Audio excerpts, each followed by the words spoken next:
Chapter 7:10. Jiang Zhao gave himself some hope as he walked.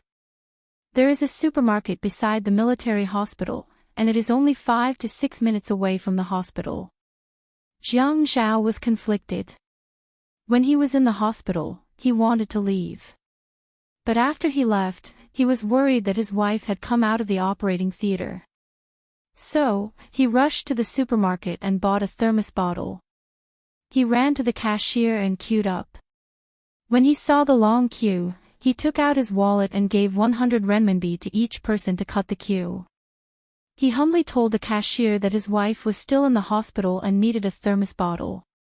Fortunately, no one recognized this bearded, tall, and melancholy handsome young mayor of this city. Many people saw his red eyes after crying and could not help but feel pity for him. They refused to accept his money and let him pay the bill first. Jiang Zhao smiled bitterly. He did not expect people to pity him. Does he look like a pitiful person now? All of a sudden, his phone rang. When Jiang Zhao ran back to the hospital, Yi Er had moved to the bed. He regretted that he did not rush to the hospital earlier. Qin Fian advised him, very good, there's no danger. The corners of his mouth wanted to pull out a smile, but they kept twitching unnaturally. He thought he would only smile. But when he heard the doctor confidently say, the operation was a success, he hugged the chief surgeon and cried. Thank you. Thank you. He did not know what else to say except to repeat. After the nurse hung up all the 4 bags, Jiang Zhao chased everyone out of the ward. He said he wants to rest for a while. One of them pushed the bedding to the side of the bed and put it together.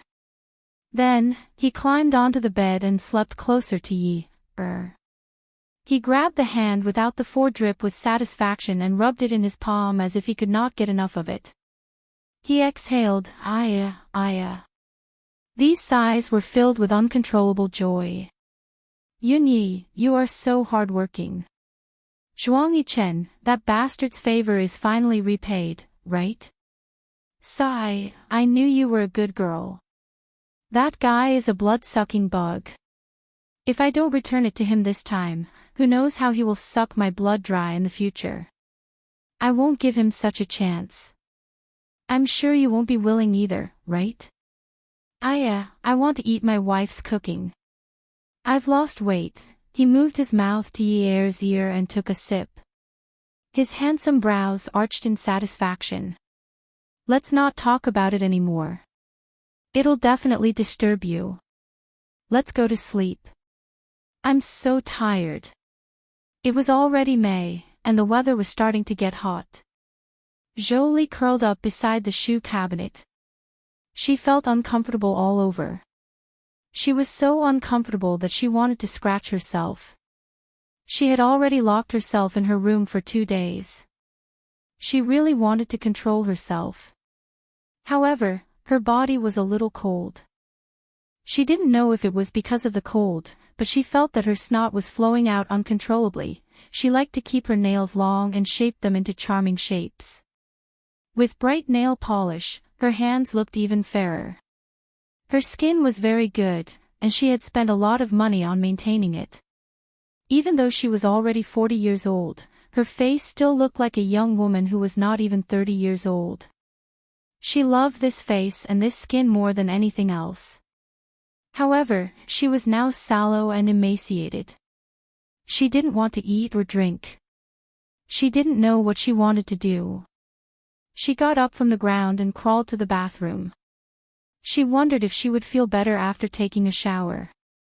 However, when she saw her reflection in the dressing mirror on the wall, Zhou was so scared that she screamed as if she had seen a ghost.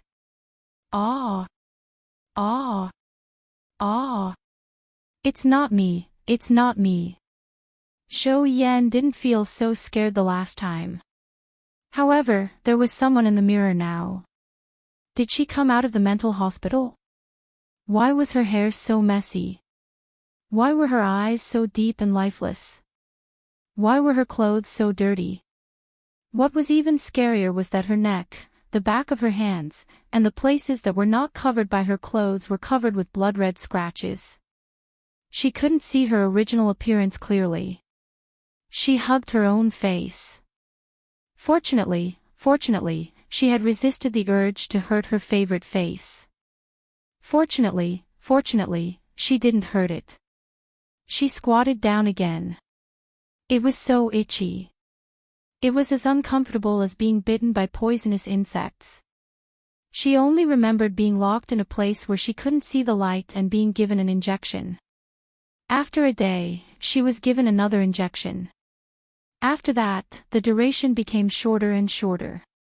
Whenever she felt uncomfortable, she would be given an injection. Now that she was thrown back home, she felt like she was going to die. If she couldn't find that thing, she would really die. The voice of the person who gave her the injection was cold. The next time you come to ask for this thing, you will definitely feel free. If you look for your son-in-law, he will be able to tell at a glance that you are addicted to drugs. He will definitely send you to prison to get sober. The next time you want it, you can look for me. The sun set and rose again.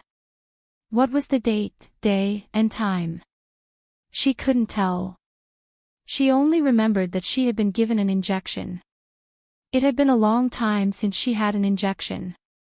What should she do? What should she do? Jolie had quickly lost weight in the shortest amount of time. She was haggard. She packed up hastily and walked out with her head lowered. She stumbled and found the alley. The roof was like a black shed. It was a dirty and messy place. The top of the alley was sealed, waiting for the people who had been giving her injections for the past few days. Don't look for me. I have no stock here. How can that be? Big brother, how can there be no stock? Yes, there's no stock. Go buy it on the black market. Be careful. Don't be targeted by the police. They will send you to prison. The boss said that Jolie was a brainless person. Sometimes, it was better to scare her. It was true. She was addicted and didn't quit. She was afraid of being caught by the police. However, her face was still very beautiful. Just looking at it made people want to press her against the wall and *ck her. However, the boss said that he could do it with Ouyang Yen, but not with this woman. Otherwise, he would humiliate someone he couldn't afford to offend. He couldn't torture her in such a way. Therefore, even if he felt that this woman was so beautiful that he wanted to commit a crime, he thought about it and let it go. If the boss said that he couldn't do it, then he couldn't do it. Jolie was so scared that she nodded repeatedly. She shrank her head, sniffed, and rubbed the tip of her nose that was itching uncomfortably. I won't. Where is the black market? It's... The man in the big brimmed hat and sunglasses whispered a string of addresses in Jolie's ear. Jolie found the legendary black market. Those people hiding in the corner took a needle and inserted it into their arms. They pushed the liquid and raised their heads in enjoyment. One could tell how satisfied they were just by looking at them. Jolie looked around timidly. Someone patted her on the back. You want stock? She turned around and saw a fierce-looking man staring at her with a wretched look in his eyes. When Jolie heard that someone had stock, she nodded eagerly. Yes.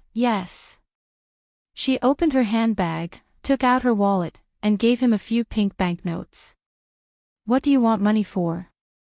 The man chuckled. You are worth much more than these banknotes. If you follow me, I'll give you an endless supply. How about it? Jolie took a step back. I'll ask someone else to buy it. See if anyone here will sell it to you. The people around, including those who had been injected on the ground, began to laugh strangely. Jolie couldn't help but tremble. She couldn't stand the feeling of not having drugs. She had already reached her limit. She grabbed the man's arm and said in a daze, I can do whatever I want with what you give me. Ad Shinwu 799. Chapter 711. The psychologist analyzed it for Jiang Zhao. Perhaps the patient had subconsciously closed herself off and locked herself into a circle. That was why she chose to escape and not face it. The infusion was also a small amount.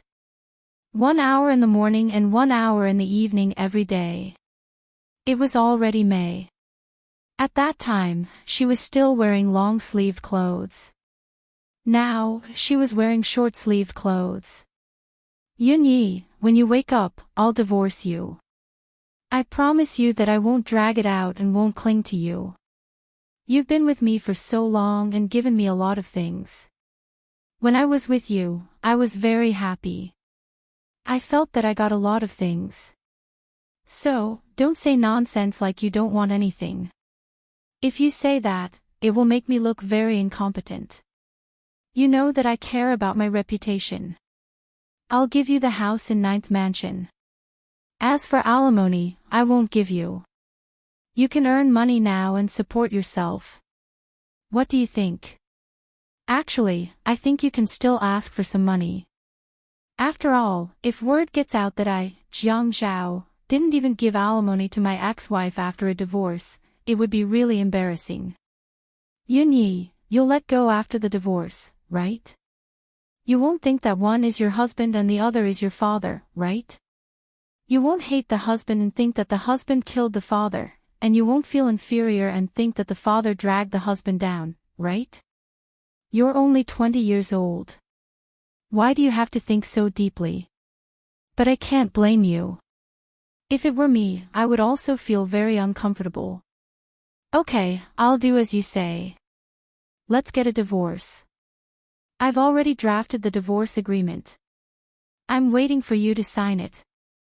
Jiang Zhao had actually thought it through a long time ago. In front of love and family, Yi Er was unwilling to choose. In her mind, love might be above everything, but it couldn't be above family. On the contrary, even if family was above everything, it couldn't be above love. In her heart, her father and husband were equally important.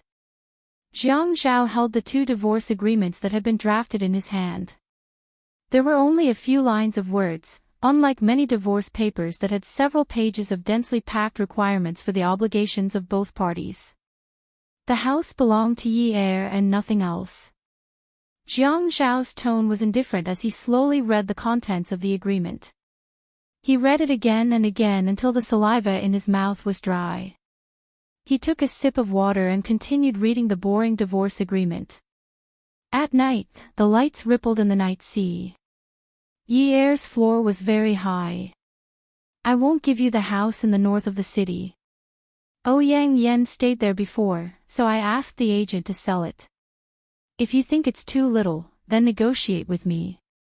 I can't lose a woman, right? Ha!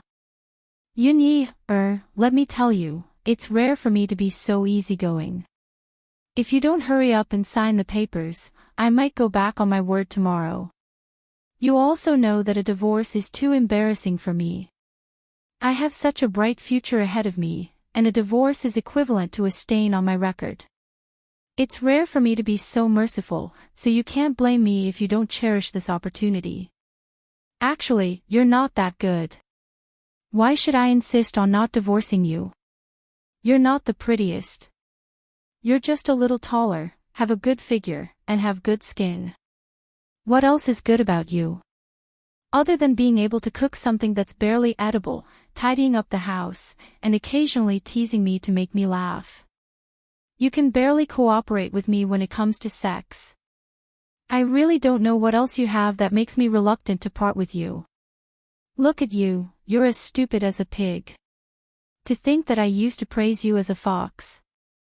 You've simply humiliated the ancestors of foxes. Forget it. I'll call you fox pig like I said before. Hey, look at you. Other than making me so angry that smoke comes out of my 7 orifices, what else have you done for me? At this time, Jiang Zhao had already gotten out of bed. He pulled Yi Er's hand to his mouth and kissed it. His gaze fell on her eyelashes, carefully observing her reaction. In a very dissatisfied tone, he said, That's great. I'm going to divorce you. He leaned his head on Yier's shoulder and let out a long sigh. There was some interest in his tone. Hey, ex-wife, why do you think I'm so happy? I realize that I'm going to be reborn. Do you want to celebrate with me? I can finally get rid of you. I'm taking a deep breath. It's so comfortable. Sign the agreement, and we'll have a good drink. Seriously, no matter what, I have to set up a banquet and invite my friends. The extravagance of the divorce must be bigger than the wedding. You know, I'm very prideful. Hey, ex-wife, where do you think we should have our farewell dinner? The Chin residence is definitely not good. You're not our daughter-in-law anymore. How can you eat at the Chin residence? How about Highway restaurant? Although the price is quite nouveau riche, the nouveau riche means that you're rich. Who asked me to be rich? Since I'm rich, I have to go to expensive places to eat. Now I feel that divorcing you was the right decision. You're so stingy. When you go out, you always order 2 dishes and 1 soup. You don't show off my ability at all. You make me lose face. The woman's hand was still in his palm. Her hand had the temperature of an ordinary person and was warm. He nestled it on the tip of his nose and deeply inhaled the scent of her skin. The smell was very pungent and sour. It was so sour that it made him very uncomfortable. The sour smell was so strong that he couldn't open his eyes. His chest was filled with the waves of heartfelt words. He steadied his mind and continued to put on airs. So, for the farewell dinner, I'll order the expensive dishes. Anyway, I have plenty of money, and I can't even spend it. Do you regret it a little? I'm so rich, and there will be many women who like me. Not to mention my status and appearance, there will be many women who like my money. If you divorce me, are you afraid that I'll be snatched away by other women? I'm not afraid to give you a heads up in advance. Once the news that I'm single is announced, my value will immediately rise. At that time, I'm afraid that the doorstep of our house will be trampled to pieces. You know Tsing Ting Ting, right? Although she didn't pester me after that, I heard that she got engaged some time ago. But if she hears that I'm divorced, she will definitely run out from the engagement party to propose to me. Do you believe me? Why don't we make a bet? Let's bet 10,000 yuan. You're too poor, so let's bet less. Yunyi, he pressed the woman's hand against his forehead and couldn't continue speaking. Tears flowed down the bridge of his nose, passed through his other eye, and fell onto the pillow, wetting a pool. He let out a long sigh. Yunyi, you can't be so unreasonable. I've agreed to everything, don't you think so? If you want a divorce, then so be it. What else do you want? Do you think that I'm easy to bully? Now that you can bully me, you're going to bully me with your life. It's enough that you've caused trouble once. Didn't you scare me enough when you got into a car accident last time? You already owe me so much. Don't you feel embarrassed to continue owing me? The more you make me do for you, the more you owe me, right? How are you going to pay these debts? Hey, you must say that you took a bullet for me, so you've paid back what you should, right? Okay. I've paid it all back, okay? We don't owe each other anything anymore. Really, Yunyi, we don't owe each other anything anymore. You've paid back what I did for you in the past with your life. That's enough. Really, it's enough for anyone. You don't have to feel so inferior and think that you've always been the one who owes me. Really, you've paid back enough. We don't owe each other anything anymore. Do you feel better now? Jiang Zhao talked until very late. He could no longer lift his eyelids and finally fell asleep. The next morning, Jiang Zhao was awakened by the sound of running water. The bathroom. Jiang Zhao sat up abruptly. There was no one on the bed. There was a signature on the divorce agreement on the bedside table, Yun Yi. Beauty novel, Shinwoo 799. Chapter 712. Those strokes were slender and weak. Her handwriting had always been ugly. He had even mocked her for being a Chinese, but her Chinese handwriting was so ugly. It was soft and squishy, like a person without a skeleton or spirit. She always said that everyone used computers these days. Who wanted their handwriting to be so beautiful? But every time she saw some of his work notes, she couldn't help but exclaim in admiration, "God, how many years have you practiced these words? How can you write so well? I like it so much." Jiang Zhao smiled. When he saw the divorce agreement at the top of the paper, his smile became even more bitter. She could actually hear it. She actually also felt that divorce was a way out. She actually didn't want to face their marriage in the future, even if she loved him so much that she could give up her life at the last minute. Perhaps what she needed more than just escape. What she needed more was time. The sound of water coming from the bathroom woke him up instantly. He quickly put on his slippers. When he ran to the bathroom, he pushed the door open and entered.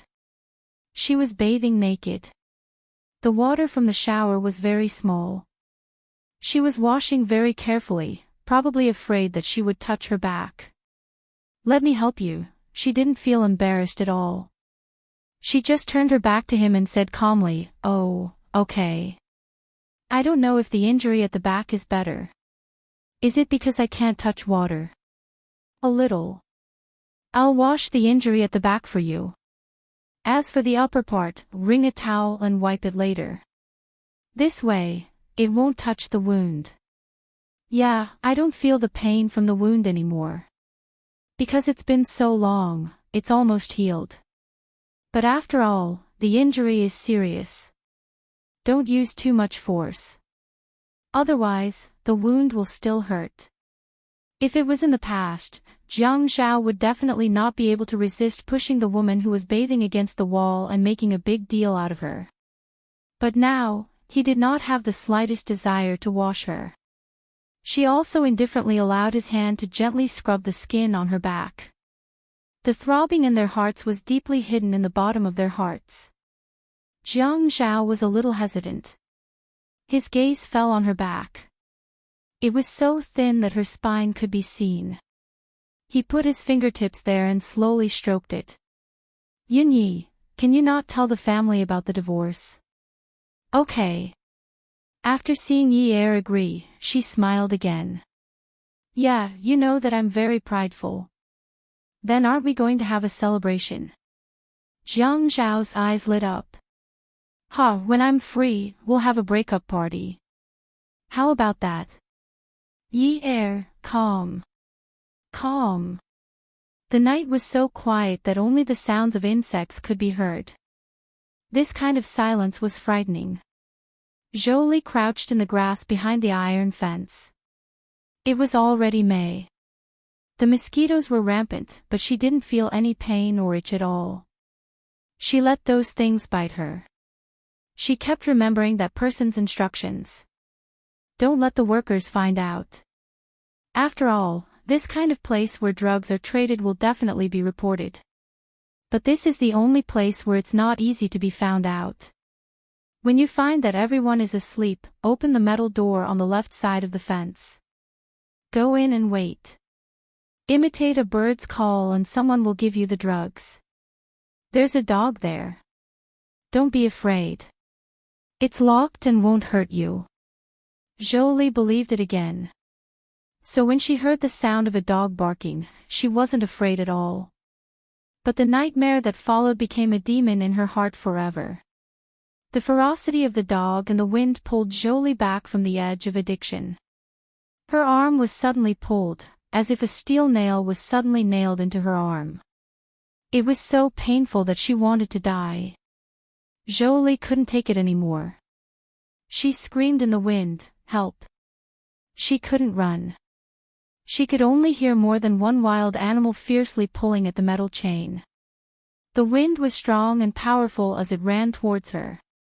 It was truly frightening. Her body was so weak that she couldn't run anymore. Her leg was pulled again. Help! Help! She was already as thin as a stick of firewood, but that wolf dog was like a big and strong man. It grabbed her arms and legs and swung its head, even her whole body was swung up. She screamed miserably, "Help!" She couldn't tell if her voice was filled with fear or despair. She only knew that at this moment, she deeply felt pain. It was real pain. She hadn't known what pain was for a long time. She could hear a piece of flesh being torn from her arm. A piece of flesh was also torn from her calf and leg. The pain had already disappeared. She felt like she was going to die. At this moment, she suddenly felt pain on her face. Her consciousness instantly recovered. Face. Her face. Ah. Ah. She suddenly reached out with her free hand to hit the head of the dog that was biting her face. She felt the fur on her face. She seemed to have hit its teeth. This was her bravest counterattack. Previously, she was afraid. But her face. The dog was angered. It bit down hard and shook its head. Rip. Ah. Feeling a piece of flesh being torn from the left side of her face, Jolie finally felt that she couldn't bear it anymore. Everything in front of her turned black, the lights were turned on. All the lights in the farmhouse were turned on one after another. The barking of the dogs and the cries for help were too intense. When the shop owner rushed out and saw the three wolves tearing apart a mass of flesh and blood, he was shocked. Quick! She's dead. The dog couldn't resist this kind of meat. The owner rushed up with a stick and shouted. He used force and asked someone to throw a live chicken over to attract the dog's attention. The staff quickly dragged Jolie out of the fence. Boss, she's still breathing. Quick, send her to the hospital. Give her an injection immediately. Damn, she's going to die.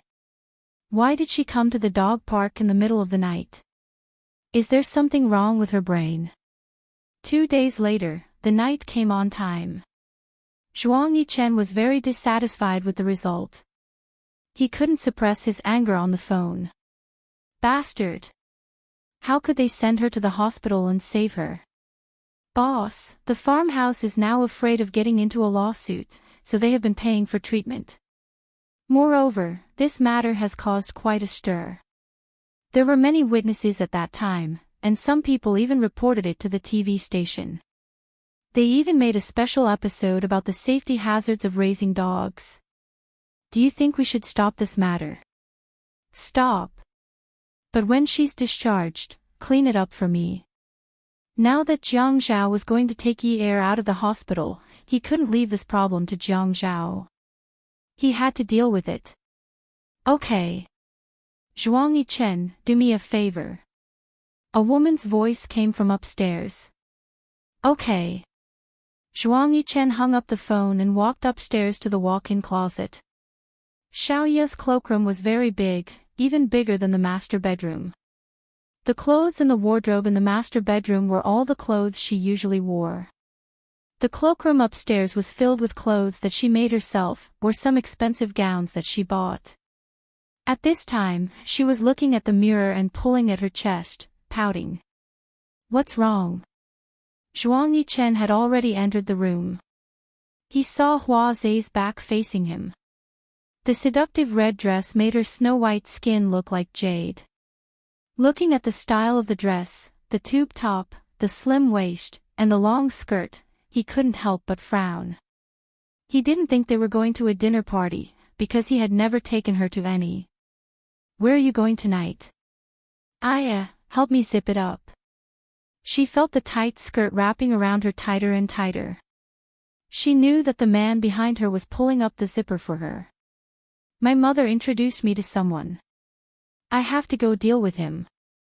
My mother said that he only likes women like Lu Ruoying, who are as light as a mast flower. So if I dress up a little more, he will definitely not like me. Zhuang Yichen's hand suddenly pulled up, then pinched the woman's shoulder, turned around, and made the woman face him.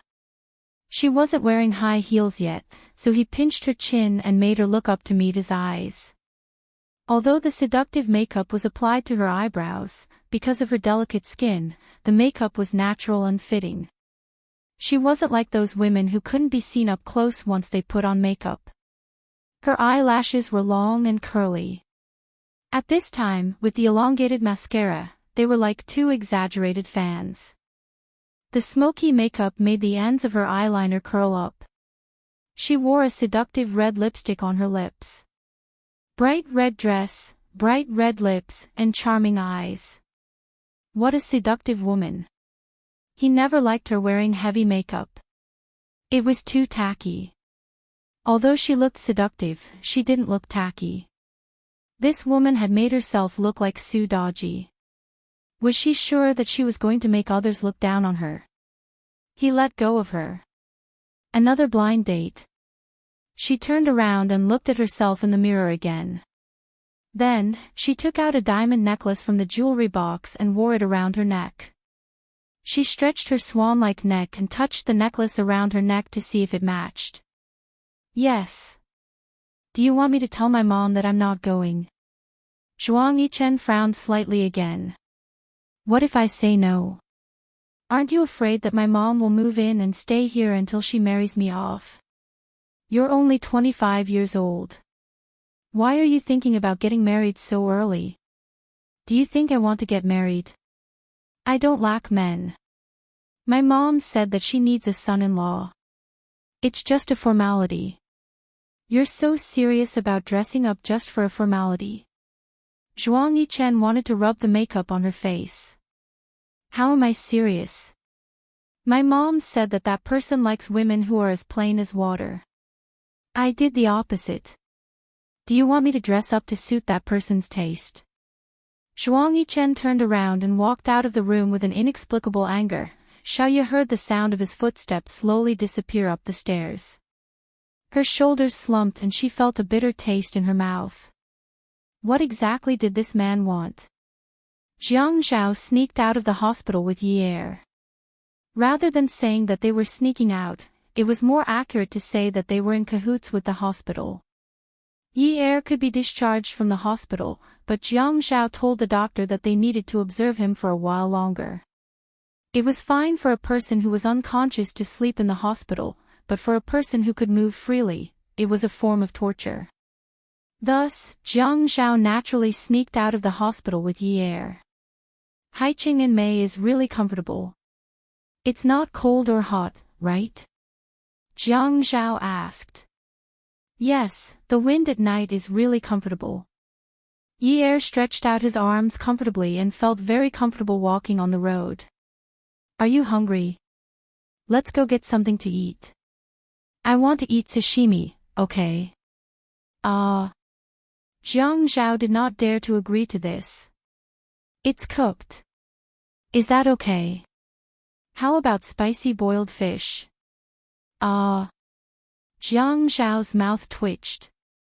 It seemed like she could not eat anything too spicy. Can you not add spicy? How about spicy fish? Was this woman deliberately going against him? How about steamed fish? Welfare, Xinwu 799. Chapter 713. Go to the most expensive place to eat. That way, you can show off your wealth. Order 2 servings, eat 1, and throw the other away. Sure, I also want to get rich. When are you going to treat me? Anytime. I won't go to that kind of place to treat you. I'll go to your place. You can cook for me. Okay. Okay. Yi Er agreed without hesitation. The two of them didn't drive. Instead, they walked and looked for high-end restaurants. Jiang Zhao felt that this was actually a good thing. Yi Er didn't have to act like a yes man in front of him anymore. Instead, he had to think of ways to please her. Was she finally relaxed? Just like now, when she was happy, she would spin around. Under the streetlights, her smile was like the sun during the day. It made the streetlights pale in comparison. Finally, she didn't have those serval smiles anymore. Her black hair continued to grow. He still had a bunch of her hair. At that time, her hair was like withered grass. It was much longer than it was now. The days passed quickly. After Yi Er woke up, she called the dance studio to ask about the progress of the TV station. Everything was fine. During this process, no one knew that she was injured and hospitalized. Even Xiaoya thought that she had gone abroad. She even called Jiang Zhao and scolded Jiang Zhao for not letting his wife contact her. The shooting didn't lead to the murderer. The Ouyang Yan was gang-raped and committed suicide. Zhuang Yichen had his own way of cutting off clues. No one connected the two incidents together. Naturally, no one would think that the Ouyang Yan's death was due to Jiang Zhao's revenge and Zhuang Yichen's cooperation. The Western restaurant named Vienna was as magnificent as its name. In the end, Yi Er said that she wanted to eat steak, so she booked a table here. The third floor was a private room. Yi Er didn't have to accommodate Jiang Zhao's preferences anymore. Therefore, she wanted to sit in the main hall. The first and second floors were the main hall. However, she heard that the entire second floor was booked, so they could only eat on the first floor. Yi Er liked to eat in big and bright places. She felt that there was nothing to hide under the sun. Xiaoya's habit of sitting by the window hadn't changed. The floor of Vienna wasn't high, but the garden outside the building was huge. Therefore, the scenery outside the window was even more charming than the view from a tall building. Especially in May, when the sky was full of flowers, it was hard for a woman not to love a flower house that symbolized romance. Although the entire second floor had been reserved, Yi Er could still smell the rose fragrance in the entire restaurant. It was a natural floral fragrance, not a mixture of spices. Someone whispered, "Wow, he's proposing. Do you know that? So romantic." The second floor is filled with a sea of flowers and roses. Oh my God! What a huge diamond ring! The man is very handsome. Really, he's the young master of the Kong family. The woman is Xiaoya Qiu. She's that famous designer. They match so well. Xiaoya Qiu is dressed beautifully today. She's wearing a red gown and her makeup is beautiful too. She matches the atmosphere today. Yi Er was splashing water on her face in the bathroom. She was shocked when she heard the discussion. She walked out of the bathroom in a hurry. She stepped on the thick carpet and walked quickly to Jiang Zhao. The second floor is booked by Kong Yun. He proposed to Xiaoya. Jiang Zhao sat opposite Yi Er.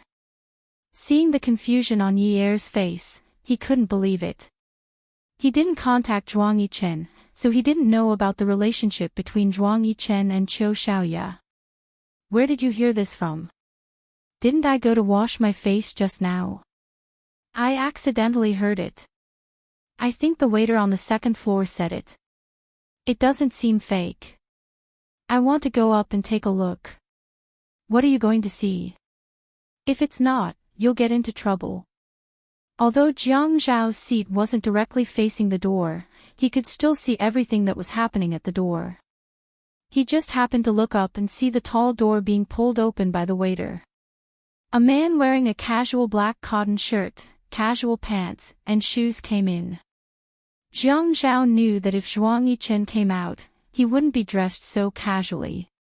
It was obvious that he was either at home or had rushed over from somewhere. Otherwise, he would be dressed in a suit like him. Everyone wanted to gain respect from others, so they had to show respect when they wore clothes. Although it was casual, the domineering aura of black on Zhuang Yichen was obvious. Could it be that the two of them had a tacit understanding today? Was that why they were both dressed casually? The only difference was that he was wearing white, while Zhuang Yichen was wearing black. However, Zhuang Yichen's face was as dark as iron. He just took big steps towards the extremely wide staircase that led to the second floor. Jiang Zhao had a bad feeling. He followed Zhuang Yichen's footsteps and stood up. The waiter quickly chased after them and said with a nod, Mr. Zhuang, I'm sorry, but the second floor has been reserved. If you want to eat, can we take the elevator to the third floor? Zhuang Yichen turned a deaf ear to him and walked up 3 steps at a time. The staircase was very wide and was covered with a thick and soft dark red floral carpet. It was like a European palace. The floors were very high, so there were many staircases. The waiter was panting as he followed. Mr. Zhuang. Zhuang Yichen stopped in his tracks and turned around. His menacing aura scared the waiter who had yet to approach him. The waiter took a step back and stammered, Mr. Zhuang. The second floor has been booked, get lost. Zhuang Yichen's eyes turned cold and he shouted. The waiter was so scared that he stumbled back and fell down the stairs. Oh my God! Yi Er covered her mouth and exclaimed. Jiang Zhao pushed his chair away. Yunyi, wait for me downstairs. I'm going up to take a look. I'm afraid something bad is going to happen. Ah Zhao. Yi Er immediately followed Jiang Zhao and ran up to the second floor. In fact, Jiang Zhao could totally ignore this matter. However, Zhuang Yichen looked like he was about to kill someone and there was no one following him. What if he did something impulsive? Zhuang Yichen had already smelled the fragrance of roses when he was in the staircase. The entire Vienna was smothered by this smell and no one could recognize the smell. Before he reached the end of the staircase, he saw that the tables and chairs that used to be in the hall on the second floor had disappeared. There were piles and piles of roses. When he walked up, he realized that each pile of roses was as big as a big round table. They were even arranged in a heart shape. Heart shape. Bullshit. There was only one small long table on the second floor. Xiaoye was sitting on it with her body turned sideways. Kang Yin was kneeling on one knee, holding an exquisite red velvet box in her hand. The diamond was very dazzling. It was definitely dazzling. If it wasn't, how could the woman be unable to open her eyes? Moo, marry me. The man took out the diamond ring from the box and placed the box on the table. The woman's hand was gently held by the man. He wanted to put the ring that represented a lifetime into the woman's slender finger. The ring in her hand was suddenly snatched away. It was not a beautiful parabola. Like a shooting star, it disappeared without a trace. Only a faint sound could be heard from afar. Zhuang Yichen threw away the ring that Kang Yun was about to put on Xiaoye's finger. He lifted his long leg and kicked Kang Yun's chest hard. Kang Yun was caught off guard and fell down. Xiaoye stood up abruptly. Her eyes widened as she looked at Zhuang Yichen in disbelief. She was scared. Zhuang Yichen did not look at Xiaoye. Instead, he looked condescendingly at Kang Yun, who was wearing a formal tuxedo, who was about to get up. The corners of his mouth twitched. He swept the red wine and steak on the table to the ground. The man was in a sorry state. Zhuang Yichen looked at the way the two were dressed. He felt an uncontrollable fire spreading in his body. One was wearing a black tuxedo, the other was wearing a bright red tube-top dress. They even lied to him that the man liked women who were indifferent. Zhuang Yichen. What are you doing? Zhuang Yichen turned around and glared at Xiaoye. He shouted in a deep voice, sit down. Xiaoye did not dare to resist. She could not explain herself even if she had 10 mouths. She did not know that a blind date and a meal had become a marriage proposal. She also did not know that it was Kang Yun. If she knew, she would not have come. Zhuang Yichen did not look at Xiaoye who had angered him. He turned around and stepped on Kang Yun's chest. Kang Yun was a gentleman. When he used force, it was not Zhuang Yichen's move. Zhuang Yichen's foot on Kang Yun's chest was just like his imposing manner. It was overbearing and arrogant. He could not resist at all. He said fiercely, Kang, did you eat a bear's heart or a leopard's gall? You dare to touch my, Zhuang Yichen's, woman. Zhuang Yichen, I have the right to pursue Mu Mu. She also has the right to choose me. Kang Yun could not stand up. His head was hit by the plate on the table and was bleeding. At this moment, he felt dizzy. Right? Ha! Zhuang Yichen snorted, your right was long gone the moment she was with me. Her right was also gone at that moment. What bullshit right and right are you talking about in front of me? Let me tell you, only I, Zhuang Yichen, have the right. I have the right. Put away your dirty tricks. If you dare to have any thoughts of touching my woman again, don't blame me. Zhuang Yichen clenched his teeth and said, don't blame me. He swallowed the rest of his words, but it was like a knife from his ink-black pupils. Kang Yun trembled, who do you think you are?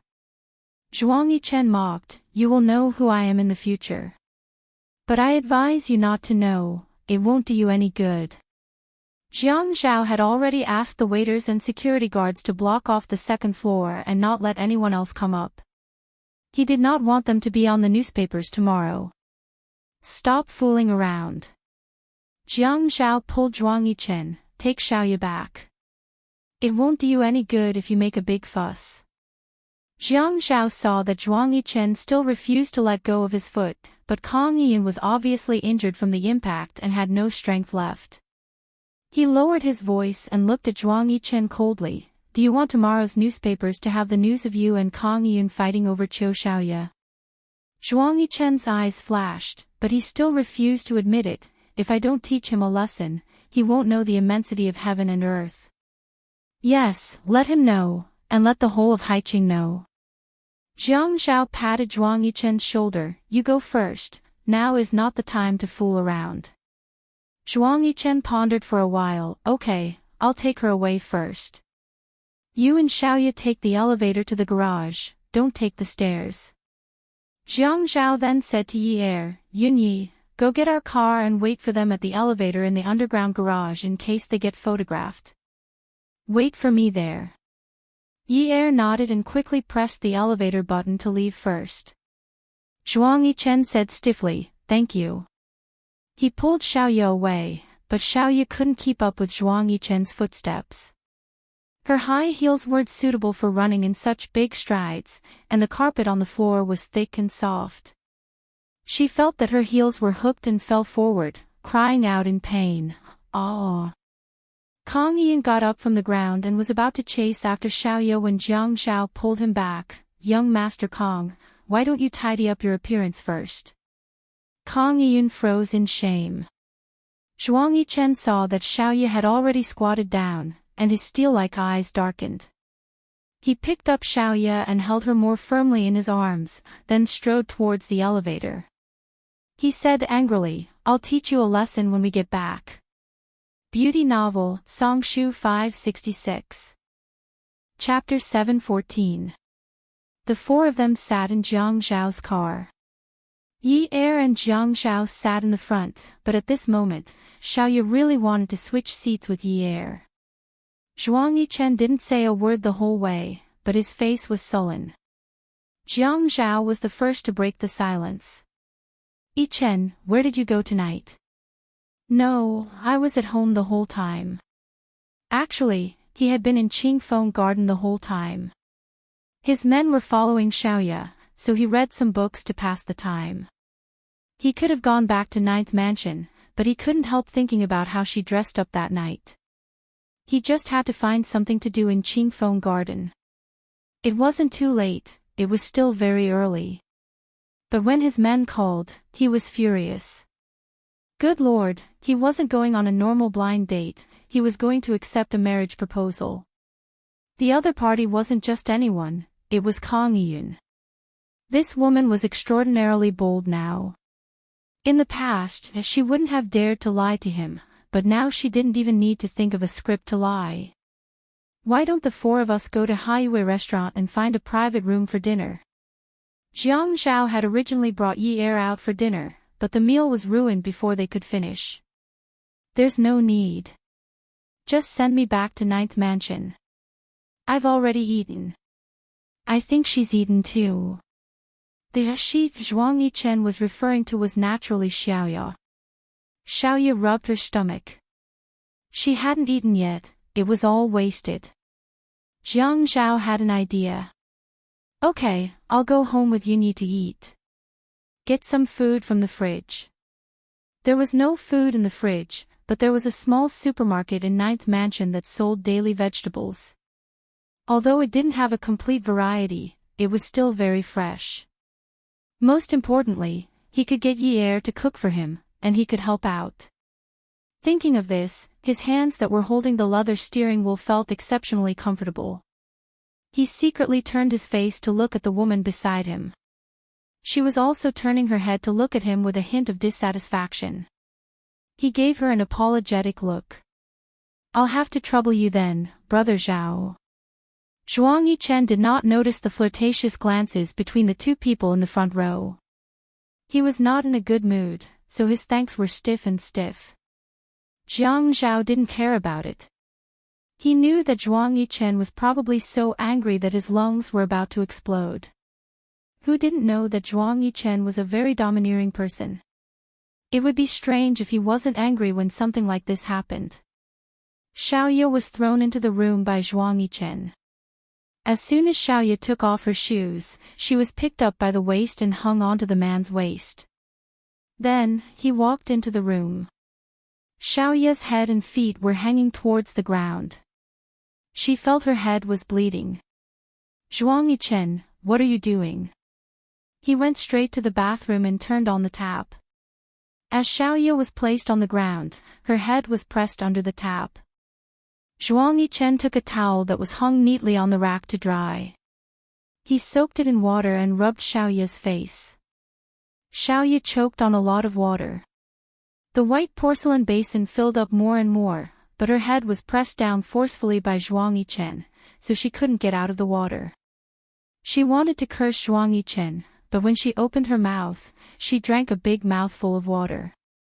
Zhuang Yichen lifted Xiaoya up and looked at her smudged face. But water couldn't wash away the makeup on her face. He was instantly furious. Xiaoya looked at Zhuang Yichen's eyes that were spitting fire. She felt a chill run down her spine. This man's violent tendencies were so obvious. How did she not notice it before? Her nose was still hurting. Zhuang Yichen. Have you lost your mind? Zhuang Yichen didn't say anything to Xiaoya. He only held her down and didn't allow her to move. He pressed her against the sink and reached out to take his facial cleanser. He squeezed it out and rubbed it in his palms. Then, he rubbed it all over Xiaoya's face. Ah! My eyes! Zhuang Yichen rubbed the facial cleanser into Xiaoya's eyes. Zhuang Yichen knew that facial cleanser shouldn't enter the eyes, but he allowed Xiaoya to scream. When he was almost done, he pressed her into the white porcelain basin and rinsed her with the water from the tap. Xiaoya felt that she was being humiliated and bullied. This kind of man was simply a violent pervert. He didn't know how to respect people. From the moment he pushed her into the basin, he was no longer a gentleman. Xiaoya didn't scream anymore. She closed her eyes and allowed this man to humiliate her in any way he wanted. The woman's head was pulled out of the water. Zhuang Yichen saw that her face was white again. The fire in his eyes extinguished a little. He saw the resistance in Xiaoya's eyes, but he could choose to ignore it. He pinched the woman's chin and pulled it up.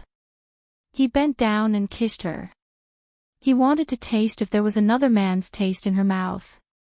But just as his tongue entered her mouth, it was bitten by the woman's teeth. He instinctively retracted his tongue. Hiss! Zhuang Yichen frowned. In this luxurious bathroom, the two of them stood in front of the large sink. The orange light above them shone on Xiaoya's skin. Bite me. I'll bite you. The surging air in his chest pushed his chest up and down. Zhuang Yichen's gaze landed on Xiaoya's mouth. Then, he moved his gaze down to her chin. Her beautiful neck and beautiful collarbone. Necklace. Evening gown. The color of the flame-like evening gown was reflected in his eyes. It was like two clusters of burning fire. He let out a long sigh, gritted his teeth, and reached over to tear her dress. The air was filled with rip-rip sounds until there was no sound. Zhuang Yichen. You bastard. What do you take me for? I hate you. I hate you. Xiaoya felt like a disrespected prostitute at this moment. She squatted by the door and buried her head between her knees. Although she always knew that she relied on sleeping with men to get to where she was, she had never felt like a prostitute like this in the 4 years she had been with him. A prostitute who was bullied and humiliated by others. But she didn't cry. She hated women who cried so easily. Her heart was in so much pain that she couldn't shed any tears. There was a pile of red fabric on the floor. Xiaoya's bra was thrown to the ground. Her underwear was torn off, and her necklace was thrown away. She was completely naked. Zhuang Yichen kicked all the things on the floor that were an eyesore to him to the trash can. Then, he carried the naked Xiaoya out of the bathroom. He was very uncomfortable and depressed during the process. He threw Xiaoya into his pants and covered her body with a silk blanket. He pressed on top of her and said in a low voice, "Little demon Qiu. I didn't strip you naked because I wanted to do you. Don't test my patience time and time again. I told you last time, Kong Yun. Stay away from him. What do you take me for? What do I take you for? I take you for my woman." Her body under the silk blanket trembled. Jiang Zhao's dinner was very sumptuous. There were 3 dishes and a soup. He hadn't eaten 2 bowls of rice in a long time. He was very satisfied with this meal. Jiang Zhao cleaned up the dishes and came out of the kitchen. Yi Er was eating honeydew melon. Jiang Zhao, I think I should go back to the hospital tonight. The doctor is probably looking for me. Jiang Zhao pointed to his back. Yi Er threw the honeydew melon into his mouth and ran over to Jiang Zhao to untie the apron knot on his back and help him take it off. It's okay. I just called. The doctor said that it's the same if you go tomorrow. I told him that you were out for so long and there were no other reactions. Really? Yeah. Oh yeah, Miss Yun, remember not to tell anyone about our divorce. Yi Er nodded like a chick pecking rice. Yeah, it's okay. Don't worry, Mr. Jiang. I'll keep it a secret. Jiang Zhao looked at Yi Er's smiling face. This woman's reaction was really disappointing. Was the divorce making her so happy? I don't believe you. I don't know who used to threaten me that she was a blabbermouth. Yi Er thought about the robbery that night. She had used all her means to make Jiang Zhao take her out of the alley. Isn't that just once in a while? We can't be like that all the time. I'll sleep in Si Jie's room. You sleep upstairs alone. I'll make some preparations in a few days and move out. Yi Er's heart ached. Okay. Jiang Zhao, thank you. What are you thanking me for? There's no need for this between us. Thank you for being considerate. I should be considerate. You care about me and I care about you. It's only right, isn't it? Yi Er nodded. It was a habit. They didn't talk about love. They only talked about what they should talk about. A week later, Jolie went crazy and couldn't be controlled. She could only be sent to the mental hospital. Yi Er went to see her twice. Every time, Jolie was covering her face and banging her head against the wall. As long as someone went to see her, she would bang her head against the wall until her head was bleeding. She said that her face couldn't be seen anymore. When she was in rehab, she said that no one dared to go near her. She hit and bit people and tortured them until they were black and blue. When Yi saw her mother like this, she didn't feel conflicted anymore. Everyone had their own destiny. Later on, she realized that maybe she was really biased. If her father had become like this, she would have been heartbroken. But when her mother became like this, she viciously felt that it was a form of relief. Yi returned to work. The busy Yi kept pestering Xiaoya. Sister Xiaoya, help me. Do you think this song will be better with a cheongsam with a one-sided slit? I think a cheongsam with a one-sided slit above the knee would be good because the female partner's legs are very beautiful. Xiaoya knew that this was an entertainment program. Many of the songs were popular among the public. This song was also very Chinese. Yi-er's idea was very good. Yi-er, are you trying to steal my job? How is that possible? I can't even draw a manuscript or make a sample dress. You're thinking too much. As the two of them were talking, Yi-er's cell phone rang. It was an unknown number. Hello. She picked it up and asked. Sister Yi-er. Lulu. Why did you change your phone number? Yi-er stood up happily. No wonder she couldn't get in touch after so long. She changed her phone number. Yes, it's me. It was a little inconvenient, so I changed my number. Ching Su's voice was a little soft. How have you been recently? I'm very good. Lulu, are you feeling better? Ching Su muttered to herself for a while. Her voice wasn't as sweet and straightforward as before. Instead, it sounded a little gloomy. I'm all better. I want to treat you and Xiao brother-in-law to a meal. When will you be free? Tonight. I'll ask Jiang Zhao. He might not be free. Yi didn't dare to agree to a meal on behalf of Jiang Zhao. Besides, family Min was in decline. He really couldn't think of a reason why Ching Su would look for Jiang Zhao. Okay, just tell him I want to treat him to a meal. He probably won't refuse. Ching Su didn't sound confident when she said this. But just as Ching Su said, Yi repeated Ching Su's words and Jiang Zhao agreed to the meal. He still remembered the scene when he went to see Ching Su after she woke up from her car accident. He remembered all the promises he made to her. Perhaps Ching Su didn't forget either. Some debts had to be repaid. Jiang Zhao told Yi not to go with him because there were some things he wanted to talk to Ching Su about in private. A powerful novel, Songshu 566. Chapter 715. Yi was already swamped with work to begin with. Hearing Jiang Zhao's words, she agreed.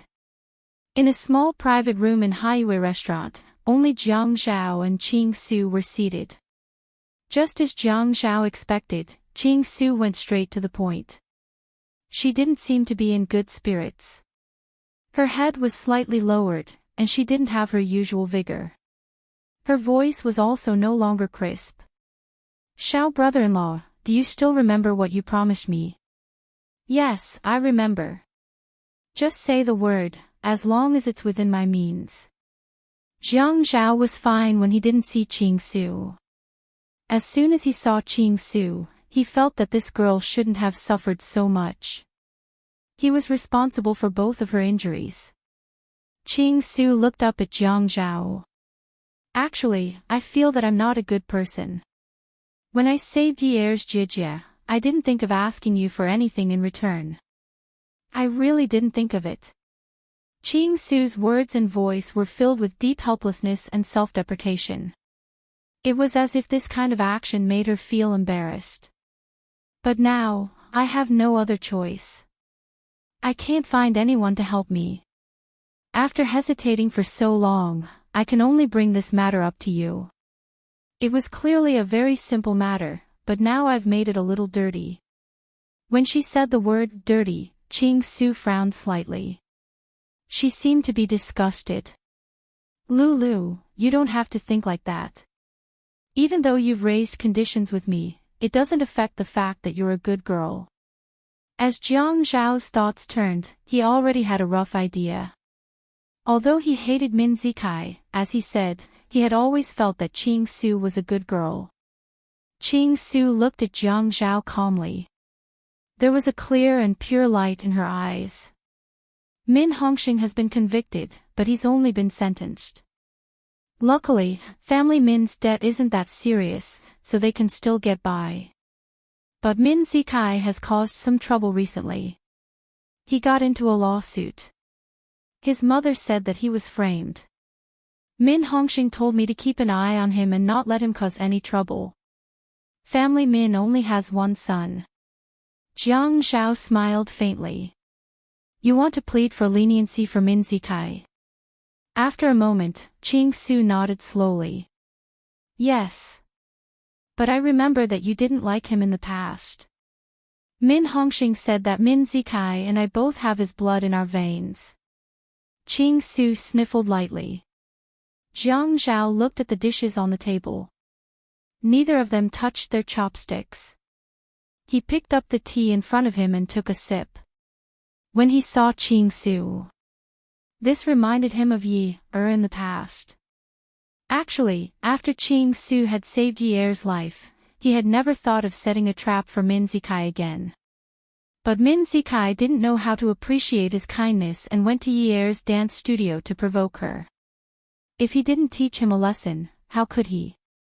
Min Zikai's ability to make Jiang Zhao uncomfortable was no less than Yunwu's. And Yunwu had been lying low for a long time, so Jiang Zhao couldn't find any loopholes. So when Min Zikai provoked him, Jiang Zhao had a vengeful reaction. Smuggling. It was a method that he had thought of long ago. He just wanted to use it later. But these personal grudges actually made him exhale deeply when Ching Su's eyes suddenly reddened. He asked her, if you were framed, you need evidence. Do you have any? Ching Su was surprised for a moment. She suddenly said, then Xiao brother-in-law, can you tell me how to find evidence? I don't know, but I can try. Lulu, Min Zikai won't accept your kindness. Jiang Zhao frowned. He thought back to when Ching Su was hospitalized with a broken rib in her lung. Min Zikai didn't even visit her. Later on, when she was seriously injured, Min Zikai didn't even frown. It was as if he couldn't wait for her to die. Ching Su lowered her eyes and stared at the light yellow tea in front of her. She didn't want to appear too self-deprecating. But his surname is Min. Min Hongxing's family hasn't been ruined yet. We still have to rely on him to support it in the future. I know there's no way to deal with Min Hongxing's crime. I can only think of ways to reform him and try to reduce his sentence. But if Min Zikai also goes to jail, the family Min will really be finished. Min Hongxing's life's work will be ruined. Jiang Zhao sighed softly. Ching Su called him by his name, but he could tell that she really wanted to say that Min Hongxing was her father. Her actions had already proved it. If only he was half as sensible as you. Men always mature late. My mother said so. Ching Su's voice was slightly choked. I remember that Min Hongxing gave you a lot of family Min's shares. You can support the family Min. You don't have to rely on Min Zikai. If you don't understand, I can help you hire a consultant. Ching Su shook her head. My surname will always be Liu. Even if I have the Min Group's shares, I won't change my surname. Family Min will belong to Min Zikai in the future. I don't want it. My mother didn't leave me anything, only this surname. Jiang Zhao could see that Ching Su's shoulders were trembling uncontrollably. These girls, sigh. Well, you can't get him out, right? This incident was originally planned by his people, so it wouldn't be difficult to get him out. Ching Su's eyes lit up and she quickly nodded. Yes. Okay. Let's eat. Don't let your sister Yi know about this. It wasn't easy for them to have an equal relationship. He didn't want her to feel indebted. Thank you, Xiao brother-in-law. Ching Su didn't realize from the start that Jiang Zhao liked the 3 words, Xiao brother-in-law, very much. It was June and the summer was scorching hot. The program team gathered all the behind-the-scenes staff for a meeting. The general content of the meeting was that the viewership ratings were very good and the finals were coming soon. The station wanted to set a new high in viewership ratings and create a different model. They wanted to find an outdoor venue for the finals. As for the location of the finals, it was also a good opportunity to make money. They would provide a few scenic spots in the country that had good scenery and were also related to their sister stations. They would let the audience send messages and make calls to choose. Each message cost $1. The final location that they chose would be the one with the most votes. Therefore, some people thought that a coastal city would be chosen. After all, it was the middle of summer and there were beaches, and bikinis. But in the end, the location chosen was the Hulunber grasslands. The costumes, lighting, and mentors had to participate unless they were unwell. Everyone went through a physical examination. Yi originally thought that she was injured and couldn't participate. But unexpectedly, after the examination, she was in good condition. Xiaoye hugged Yi excitedly. "Oh, this is great. I really want to find a reason to leave Haiqing. This is a good opportunity. Yi, you have to come with me." "What are you doing? Are you feeling uncomfortable again? What did Haiqing do to you?" "No, I just don't want to face that jerk Zhuang Yichen." Xiaoye felt that it was getting harder and harder to communicate with Zhuang Yichen.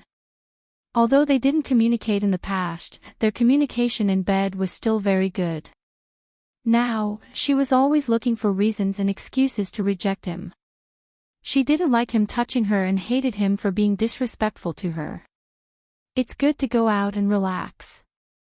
Yes, do you want to discuss it with Jiang Zhao? Of course.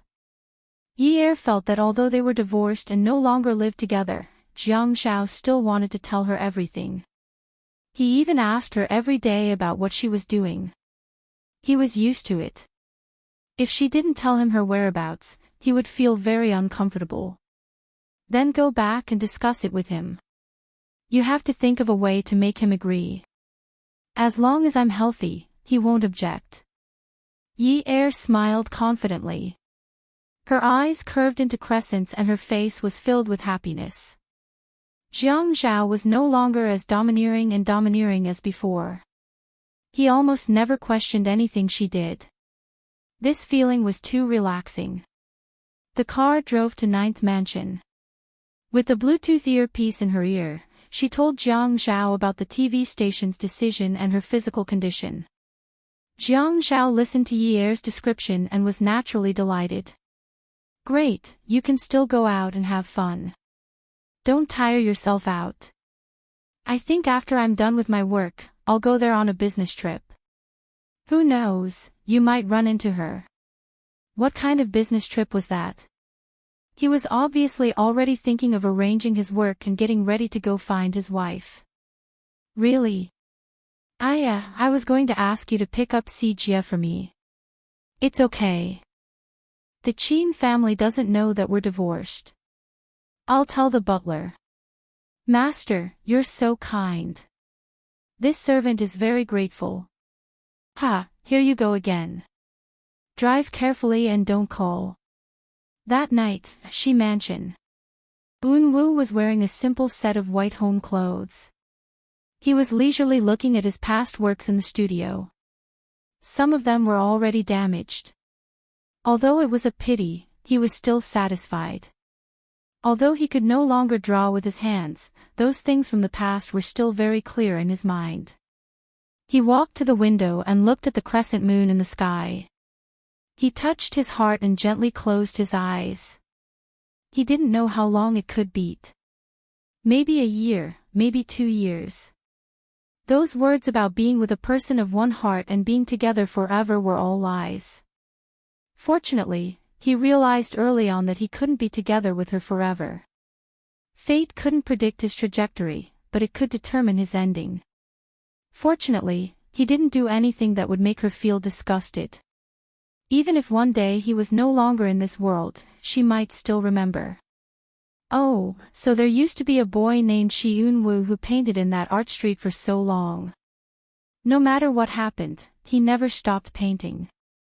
He must have been very serious about pursuing the art he loved. She said that he was a prince in a fairy tale. So there wasn't necessarily a princess by the prince's side. Although there was no princess by the prince's side, the princess lived in the prince's heart. Eun-woo blinked the moisture in his eyes. He was a little thirsty, so he walked out. He wanted to see if his grandfather was resting. The slippers on his feet were soft and silent. He walked up the stairs lightly and shallowly. Outside the study, he could hear the voice in the study. It wasn't loud, but he could clearly feel the sternness of the person on the phone. Useless thing. These people have the nerve to ask for a price. They didn't do it cleanly, and they want me to find someone to cut off their tail. Eun-woo frowned slightly. He pushed the door open and asked softly, "Grandpa, what happened again?" Shi Jintian was shocked. He hurriedly hung up the phone and suddenly put away his stern expression. He said kindly, "Eun-woo, what are you doing upstairs? Shouldn't you be in the studio now?" "Oh, I wanted to come up and see if Grandpa was busy." Eun-woo had already heard Shi Jintian's serious words and was rather worried. "Grandpa, did you encounter some trouble? What needs to be done, but you didn't do it cleanly?" Eun-woo knew about his family's background and was nervous. Shi Jintian saw Eun-woo's inquiry and concern. He patted him on the shoulder and walked out, changing the topic. "Have you been in a better mood recently?" Beauty novel, Hongcha 866. Chapter 716. It's pretty good. As long as it's good. There's no obstacle that can't be overcome. Actually, there are many obstacles that can't be overcome. No, Grandpa will flatten them for you, Shi Jintian said nonchalantly. However, Eun-woo was shocked. Although they had imagined the grassland, when it was really time, Yi-er and Xiaoye were still stunned by the scenery in front of them. As far as the eye could see, it was a boundless expanse of green, dotted with scattered flowers. 1. Looking at the boundless blue sky, the clouds in the sky were like a brush swinging wildly on a piece of paper. It was also like a veil on a young girl's head, flying up. It was so transparent that only a faint white could be seen. The sky was so blue that even their hearts were clean. When the wind blew, there was no smell of dust or exhaust. There was only the smell of grass and the fragrance of wild flowers. Xiaoye hugged Yi-er and rolled on the ground. Yi-er, Yi-er, I like it here. I like it very much. Sister Xiaoye, don't be crazy. Be more reserved. You're a great designer. There are many people in the production team. Xiaoye let go of Yi-er and lay on the ground. She rested her head on her hands and adjusted her sunglasses to block the sunlight. She looked at the sky. It's not the first day that the people of Haiqing know that I'm not reserved. Sigh, why did the production team choose such a place? How can I be in the mood to film? Isn't Brother TV here? It's convenient. Look, when we arrived, the yurts and everything were already prepared. It's so convenient. The location was also chosen well. There's a water source here. Yi-er closed her eyes and told Xiaoye what she knew. Actually, Xiaoye also knew what she knew, but she couldn't find anything to say. She missed Jiang Zhao a little. He said that he would come here for a business trip. When was he coming? Hey, what are you thinking about? Xiaoya stretched out her leg and nudged Yi Er. Sister Xiaoya, do you miss Zhuang Yichen when you come to a place like this that has nothing to do with Haiqing? Xiaoya snorted and said, why should I miss him? I can't wait to stay away from him. He's a psycho. Don't you know that? That damn psycho. Ha. The sunglasses on Yi Er's face blocked the dazzling sunlight and ultraviolet rays. Her eyes were closed under the sunglasses. She sighed softly and said, if what happened between you and Kang Yiyun that day happened to me, Jiang Zhao would also be so agitated that he would turn crazy. Yi Er didn't think that she was exaggerating. Back then, Jiang Zhao had made a lot of trouble. It was either NU or Min Zikai. He even bit her. EIS. He even fought. Was this something a 30-year-old man should do? He wasn't 18 years old. That wasn't my fault. He didn't even ask me what was going on. I didn't provoke him. I didn't know that Kang Yiyun was the one who asked me out. He even abused me when I went back. He hit you. That can't be. Were all men so scary? Could it be that Zhuang Yichen also bit people? Was this what they meant by birds of a feather flocking together? No. Anyway, he abused me. Psychological abuse. He didn't treat her as a human. Humph. Okay, let's go out and relax. Don't be angry. If I was angry at him, I would have been angered to death 100 times. Sister Xiaoya, you're the most magnanimous. Ha. Xiaoya felt that Yi Er had grown up. The way she spoke was much calmer than before. She always gave people a sense of calmness in the face of change. It was as if she had seen through everything. Rather than saying that she had matured, it was better to say that she was filled with a helpless sadness. Knowing about Yun Hongwei's death and Zhou Li's madness must have been a big blow to her, right? Yi Er, don't you and Jiang Zhao plan to have a child? Yi Er's heart skipped a beat. What you said in the past was quite true. So, we basically have contraceptives. Let's have one. Jiang Zhao is a good person. He's not young anymore. He's good to you, and you have him in your heart. Why don't you want one? Xiaoya was silent for a long time. Yi Er seemed to know that she had something to say, so he turned his head and quietly looked at her side profile. After a while, Xiaoya said sadly, I don't want one because I'm not married. You're different from me. You have a child, so your family is complete. Marriage? But they were already divorced. But, Yi Er continued to smile. Let's talk about it when we get back. Jiang Zhao said that if she wanted to remarry, she would tell him immediately. When they got back, she would tell him that she wanted to have a child. Because at this moment, she really missed him. It was as if there was only a big photo of a blue sky and white clouds above her head, and it was only the background of the photo. In front of it stood a tall and handsome man, looking at her with a smile. As she thought about it, she got up and started running. Xiaoya sat up and shouted at Yi Er's back. Yi Er, what are you doing? I have a secret. I'm not telling you. Yi Er laughed and replied loudly as he ran. He did not turn around, but Xiaoya heard him clearly and continued to lie down on the grass. Yi Er ran a little further away from Xiaoya before slowing down. As he walked, he secretly smiled and bit his lip shyly, like a young girl who had fallen in love for the first time. She was wearing the dark red uniform issued by the station. It was a loose, long-sleeved sportswear with waterproof material. As she walked, it made a rough sound as it rubbed against the fabric. In the past, she did not like to wear such clothes. They were ugly and the sound was unpleasant.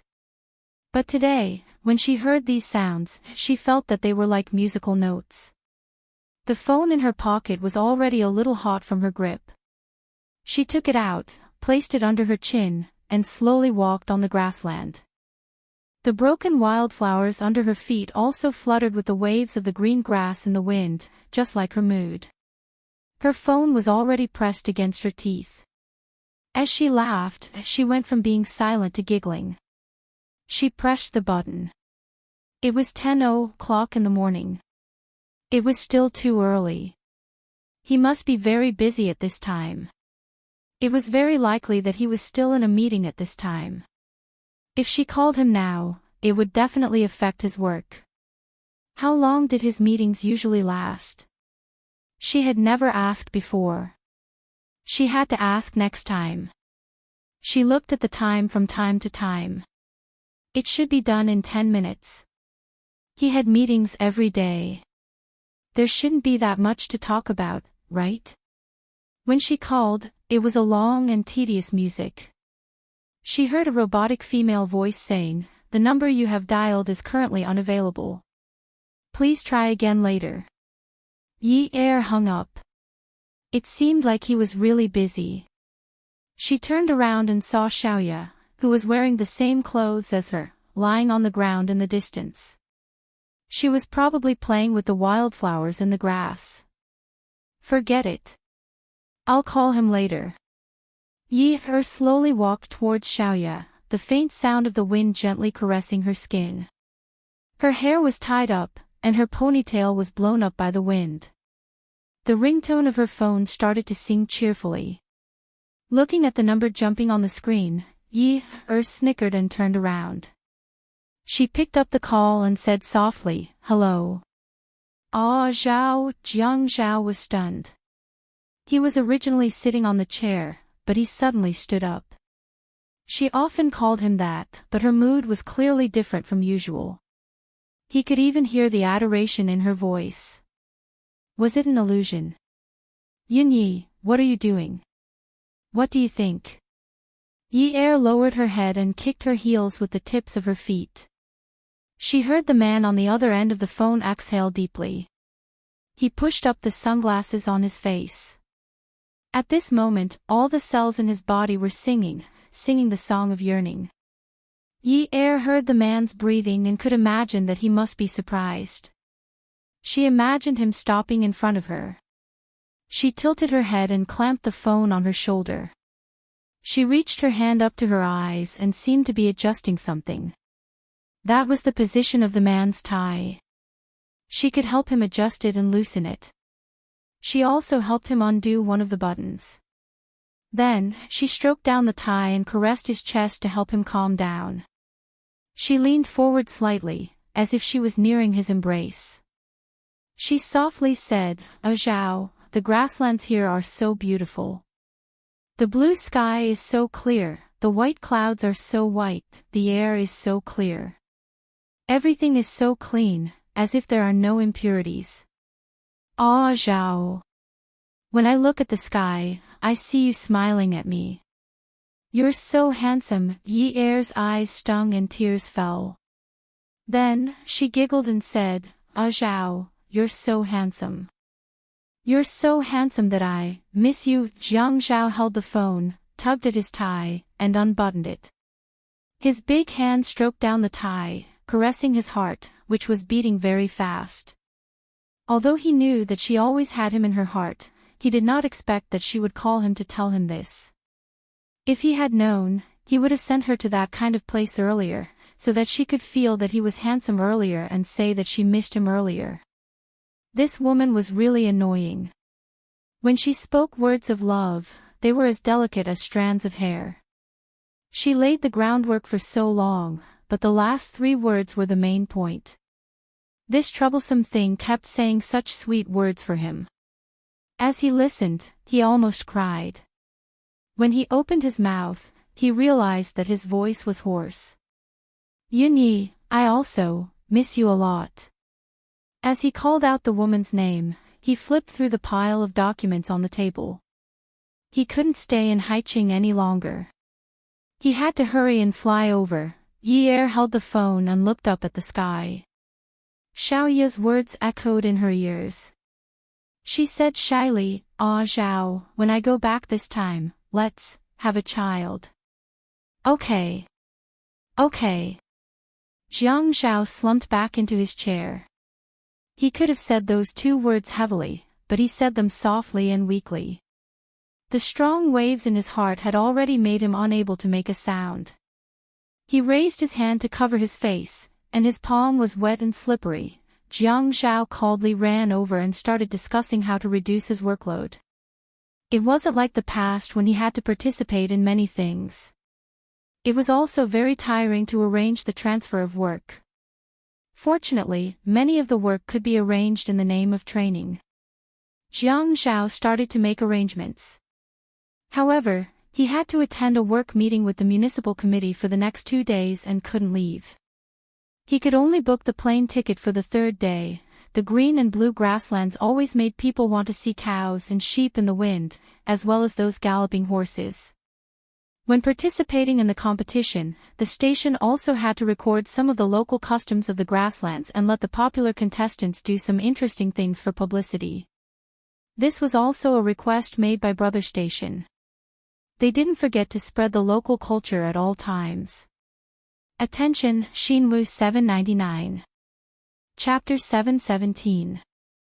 The contestants were filming for the show. Yi Er and Xiaoya were abusing their position for personal gain. The two of them had just learned how to ride a horse. From time to time, they would squeeze the horse's belly and let the horse pace slowly. Later on, they would speed up and raise their whips, valiantly urging the horse to gallop. It was impossible to experience such unbridled and wild gales in Haiqing. This was because when they first learned how to ride a horse, the local herdsman would ride behind them and lead them for a while. If they were in Haiqing, Jiang Zhao or Zhuang Yichen would definitely fly into a rage if they saw a man and a woman touching each other like that. With the patient guidance of the herdsman, they dared to ride a horse for a day. The sense of accomplishment was self-evident. The temperature difference between day and night was huge. At night, the wind was dry and cold. Yi Er and Xiaoya sat outside the yurt, wrapped in cotton-padded clothes, and looked at the stars. The grassland was blue and clear during the day, and the clouds were like cotton and gauze. At night, the sky was like a large piece of dark blue satin, and the stars were strung together with thin threads that could not be seen clearly. Even though it was a deep blue, it looked like a clear pool. Although it was deep, it was transparent. The stars looked as if they had been carefully wiped countless times with a rag. They were so bright that there was not a single speck of dust. They were white and sparkling, just like the large carrots on the slender fingers of a wealthy lady. Yi Er, you saw Jiang Zhao again. Xiaoya heard Yi Er's muffled laughter. The two of them were originally back to back, but now they turned around and crawled in front of Yi Er. She realized that she was looking at the sky and giggling. You really saw Jiang Zhao? Yi Er pouted and glared at Xiaoya. I'm not telling you. Xiaoya also snorted. If you don't want to tell me, then don't tell me. I also saw the person I wanted to see. Zhuang Yichen. I'm not telling you. Xiaoya pretended to be pretentious as she stood up and stretched her body. Ha! She took a deep breath and bent over to pull Yi Er up from the floor. Go to sleep. We're going horseback riding again tomorrow. We won't be able to play when the show officially starts recording. Yi Er readily agreed, sure, I want to be first tomorrow. Stop dreaming. You can't outrun me. Ha! At this moment, a staff member walked over enthusiastically. Are the two beauties going to ride horses tomorrow? Yeah, Xiaoya hooked her arm around Yi Er's. Let's go ride tomorrow. We'll go again after we finish filming this episode. Then I'll get someone to follow you guys tomorrow. Just ride properly and don't get lost. Sigh, I was worried for nothing. An old horse knows the way, how could it get lost? The staff member was a man in his 40s. He was also wearing a cotton-padded jacket to keep out the cold. When he spoke, he was very candid. Then I'll help you find the horse you rode today. Horses sometimes recognize people. You can ride the one you rode today tomorrow. It'll feel better. Okay. Then I'll have to trouble Brother Lu. Yi Er nodded in agreement. Xiaoya waited for the man to leave before she pursed her lips and sneered. Who said that? Don't listen to his nonsense. We're going to change horses tomorrow. If we can't even subdue a horse, how can we ride horses on the grasslands? Sister Xiaoya, I realize that you're even more rebellious than before. I've already changed. Can't you control your temper? Yi Er said as she pulled her arm out of Xiaoya's and hooked her arm around Xiaoya's. You're the older sister. I'll hold you. What a blow. Xiaoya rolled her eyes at Yi Er. You're so much taller than me, yet you're still holding my arm. You're so annoying. Don't call me older sister in the future. You must have snatched all my things when I was younger. That's why I didn't grow taller. Ta. Ta. The sound of a car's accelerator could be heard. Xiaoya and Yi Er let go of each other's hands and turned around to look for the source of the sound. In the distance, two white beams of light swayed back and forth. It should be some small mounds on the grasslands that caused the car to move up and down. The car was getting closer and closer. It was either a tourist or a member of the production crew. The locals were all herdsmen and rarely bought such a good off-road car. Seeing the car stop outside the production crew's yurt, Xiaoya tugged at Yi Er's cotton-padded jacket. Did they invite some big star to help out? Why did they send it here so late? It's an off-road car that costs more than 1,000,000 yuan. Even a small star wouldn't be able to use it. Yes, it has nothing to do with us. We're not in their circle. Let's go to sleep. Let's go. The two of them had just turned around when they heard the sound of a car door slamming shut. Then, a clear male voice shouted anxiously, Yi Er. Yi Er paused and turned around. The yurt was still lit and the headlights of the off-road car were still on. Unwu chased after Yi Er in a hurry. Yi Er couldn't help but be stunned. Unwu. Before Unwu could run to Yi Er, the woman in the driver's seat also got out of the car. She took a coat and ran over to put it on Unwu. Unwu put on the coat and turned around to say gently to N, go look for Director Lu and ask him to arrange a place for you to stay. I'll go look for you later. Oh. And then nodded without any resistance. Then don't take too long. Go. And then didn't look at anyone else and turned around. Unwu. Why are you here? Yi Er saw that Unwu was travel-worn and his gaze was no longer as clear as before. She thought that this boy's gaze would never change, but at this moment, she saw the uneasiness and pain in his eyes. Unwu. Yi Er, how have you been these 2 days? Unwu carefully sized up Yi Er. Suddenly, he seemed to realize that he had lost his composure and scratched his head with a smile. And then wanted to come to the grasslands to play. I happen to know that the TV station's production team is here. I wanted to save some trouble and save myself the trouble of setting up a tent, so I came to look for her. Yi Er didn't know why, but he felt relieved. He smiled and said, You're here to play. Isn't that great? We're going horseback riding tomorrow. Ask Anton to come along. Okay. Unwu agreed without a second thought. Xiaoya pulled on Yi Er's sleeves. You guys talk, I'm going to bed. I need to wake up early for the horseback riding tomorrow. Unwu didn't disturb Yi Er too much. He only told her to go horseback riding tomorrow, go to bed early, stay in the yurt at night, and go find an inn. When he was at Sea City, Unwu had already contacted the producer of the show. He said that Shi Empire would be the main sponsor for the next competition, so naturally, the producer treated Unwu differently. The small yurt was already prepared. After Unwu walked in, and had already prepared a cup of warm water.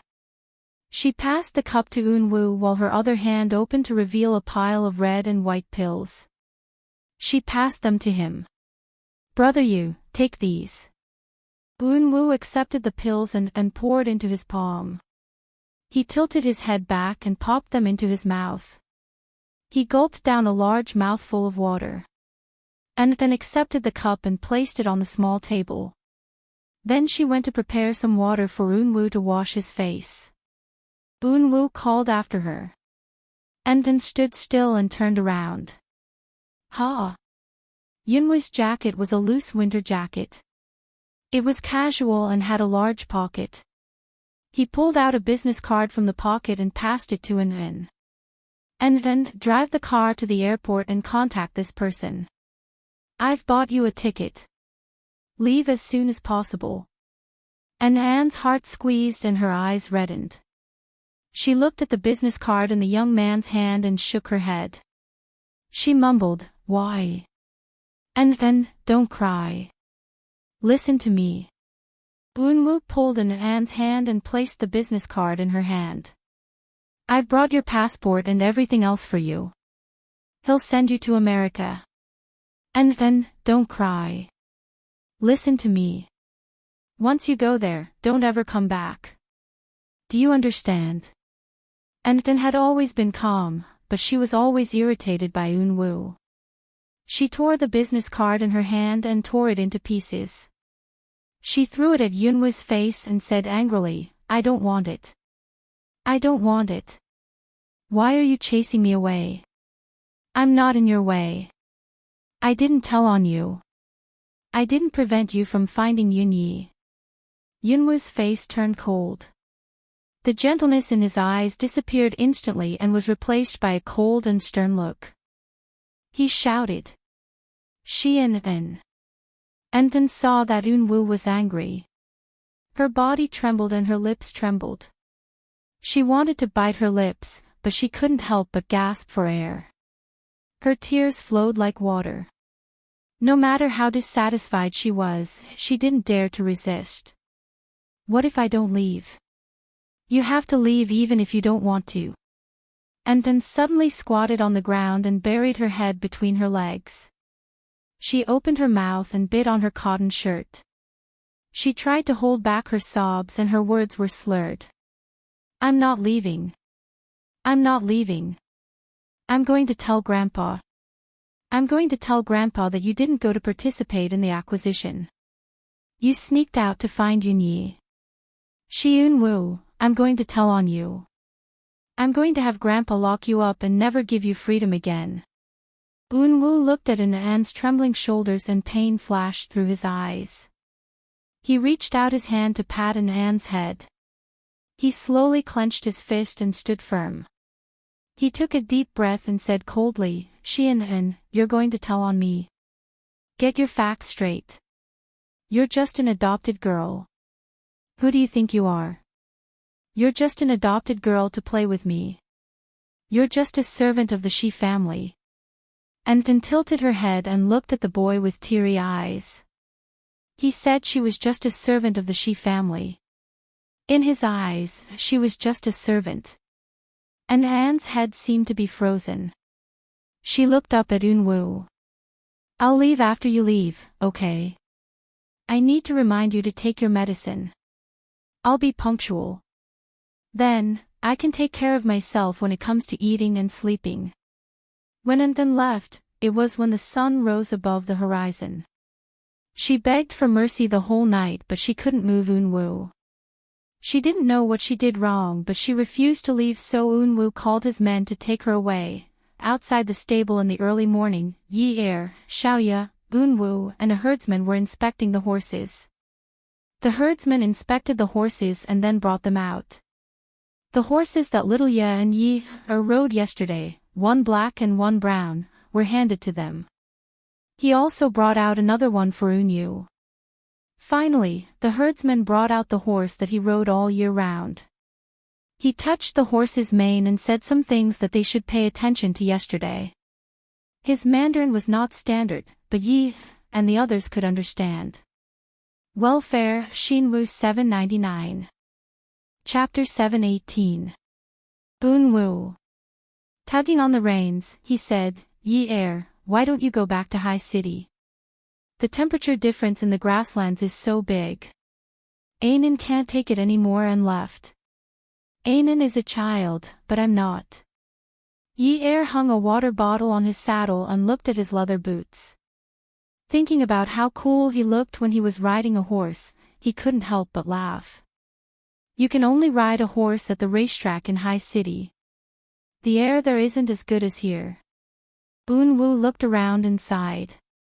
Isn't it the same wherever you ride a horse? Yi Er had already prepared the food and drinks. She pulled on the reins and turned around with a smile to look at Unwu, who had already packed up. He was still the same young man, but why did he look so serious? Such an expression shouldn't have appeared on his face. He should have a smile on his face like the morning sun, and not such a turbid expression. Unwu, aren't you going to look for Ainen? A strange look flashed across Yunwu's eyes.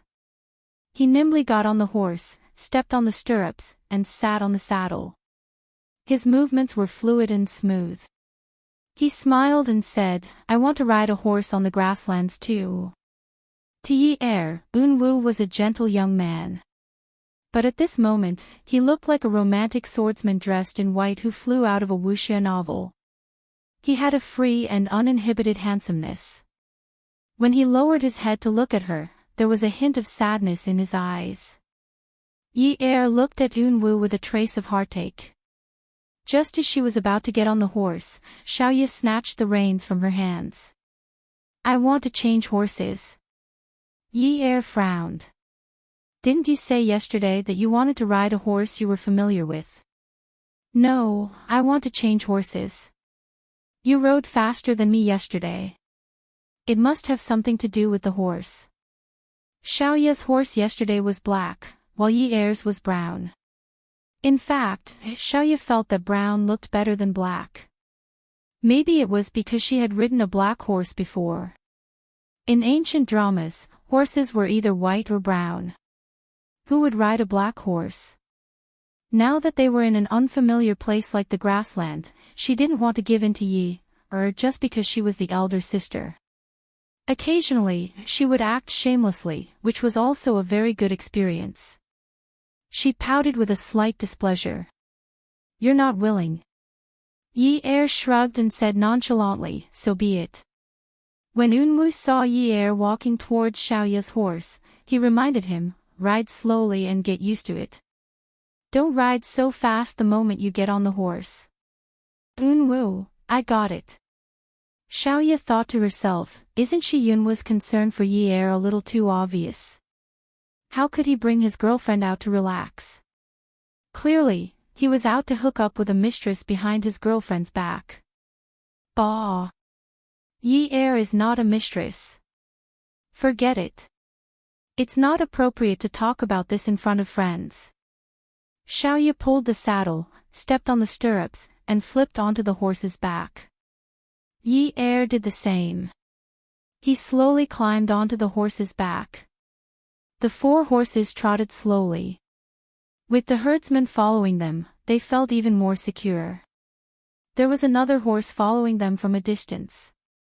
It was Yi Er's bodyguard. He was wondering if there was a need to tell Jiang Zhao that Shi Yunwu had also come to the grasslands. He took out his phone and dialed. Only then did he realize that there was a limit to the number of calls. Following behind the 4-man team, the bodyguards got even closer. The horses began to trot and gallop. One after another, they cheered, "Giddy up! Giddy up!" Their voices resounded through the clouds. This was the first time Unwu had seen Yi Er so thoroughly happy. The sound of happiness rushed out of her lungs. Hence, he followed her horse closer. He couldn't bear to disturb her because of his worries and wanted to keep a close eye on her. After all, riding a horse was a very dangerous thing to do. All of a sudden, there was a horse neighing, screeched. Yi Er couldn't help but turn around to take a look. He saw the bodyguard's horse raise its front hooves in the air and let out a long neigh. Then, it began to gallop wildly. The bodyguard was a tough and burly man. He was tossed around on the horse's back and nearly fell off it. When the herdsman saw this, he quickly urged his horse over. He shouted anxiously in Mandarin, "Don't kick the horse's stomach. Don't hit it." The bodyguard did as he was told, but the horse continued to gallop wildly. Suddenly, it galloped wildly in another direction. The herdsman raised his whip and urged his horse to chase after it. Xiaoye and Yi Er also quickly followed, afraid that something bad would happen. But after running for a short distance, Little Ye's horse suddenly went crazy. It raised its head to the sky and neighed. Then, it let out a blood-curdling scream. Little Ye was so scared that her face turned pale. Boonwoo suddenly thought of something and quickly shouted, "Yi Er! Don't move. I'll chase after Miss Chiu. Miss Chiu! Lower your body. Hold on to the reins tightly. Don't get thrown off by the horse." Xiaoye's feeling of being conquered had completely disappeared. All that was left was fear. She felt like she was about to throw up everything she had eaten in the morning. She didn't feel that the horse's back was very high at the beginning, but now, she felt like she was sitting on a frog jump in an amusement park without a seat belt. Xiaoye was close to tears. "I can't hold on to it properly. I can't hold on to it properly. I'm about to get thrown off. I am scared." Boonwoo rode over and shouted, "No. If you get thrown off by the horse, you'll be trampled to death. Hold on tight." When Xiaoye heard Yunwa's words, she could only focus all her energy on holding on to the reins tightly. She pulled them around her hands twice and tried to hold them lower. But this way, her hands were strained and it hurt a lot. Boonwoo rode over and just as he dismounted to grab Xiaoye's reins, Xiaoye's horse immediately started galloping. "Boonwoo, I'll chase after Sister Xiaoye." Boonwoo was worried that Yi Er's horse would also lose control. His horse was probably the safest out of all of them, right? "Yi Er, come down and ride with me." Yi Er couldn't care less. He felt that switching horses was a waste of time. He whipped the horse, squeezed the horse's belly, and held the reins tightly.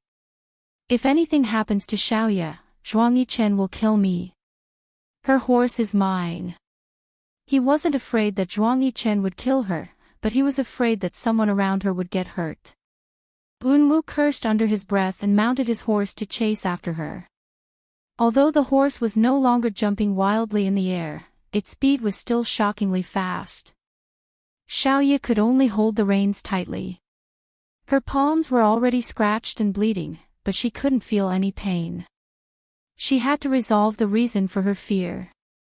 Otherwise, she wouldn't be able to stop her body from trembling. If she ran out of strength, she would definitely be thrown off the horse. "Zhuang Yichen." Xiaoye almost blurted it out.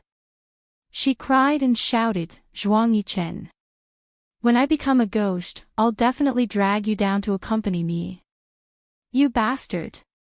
Her ears were filled with the fresh and natural sounds of the grasslands. Her nose was filled with the scent of flowers and grass, but Xiaoye saw blood, saw death, and smelled decay. She couldn't suppress it.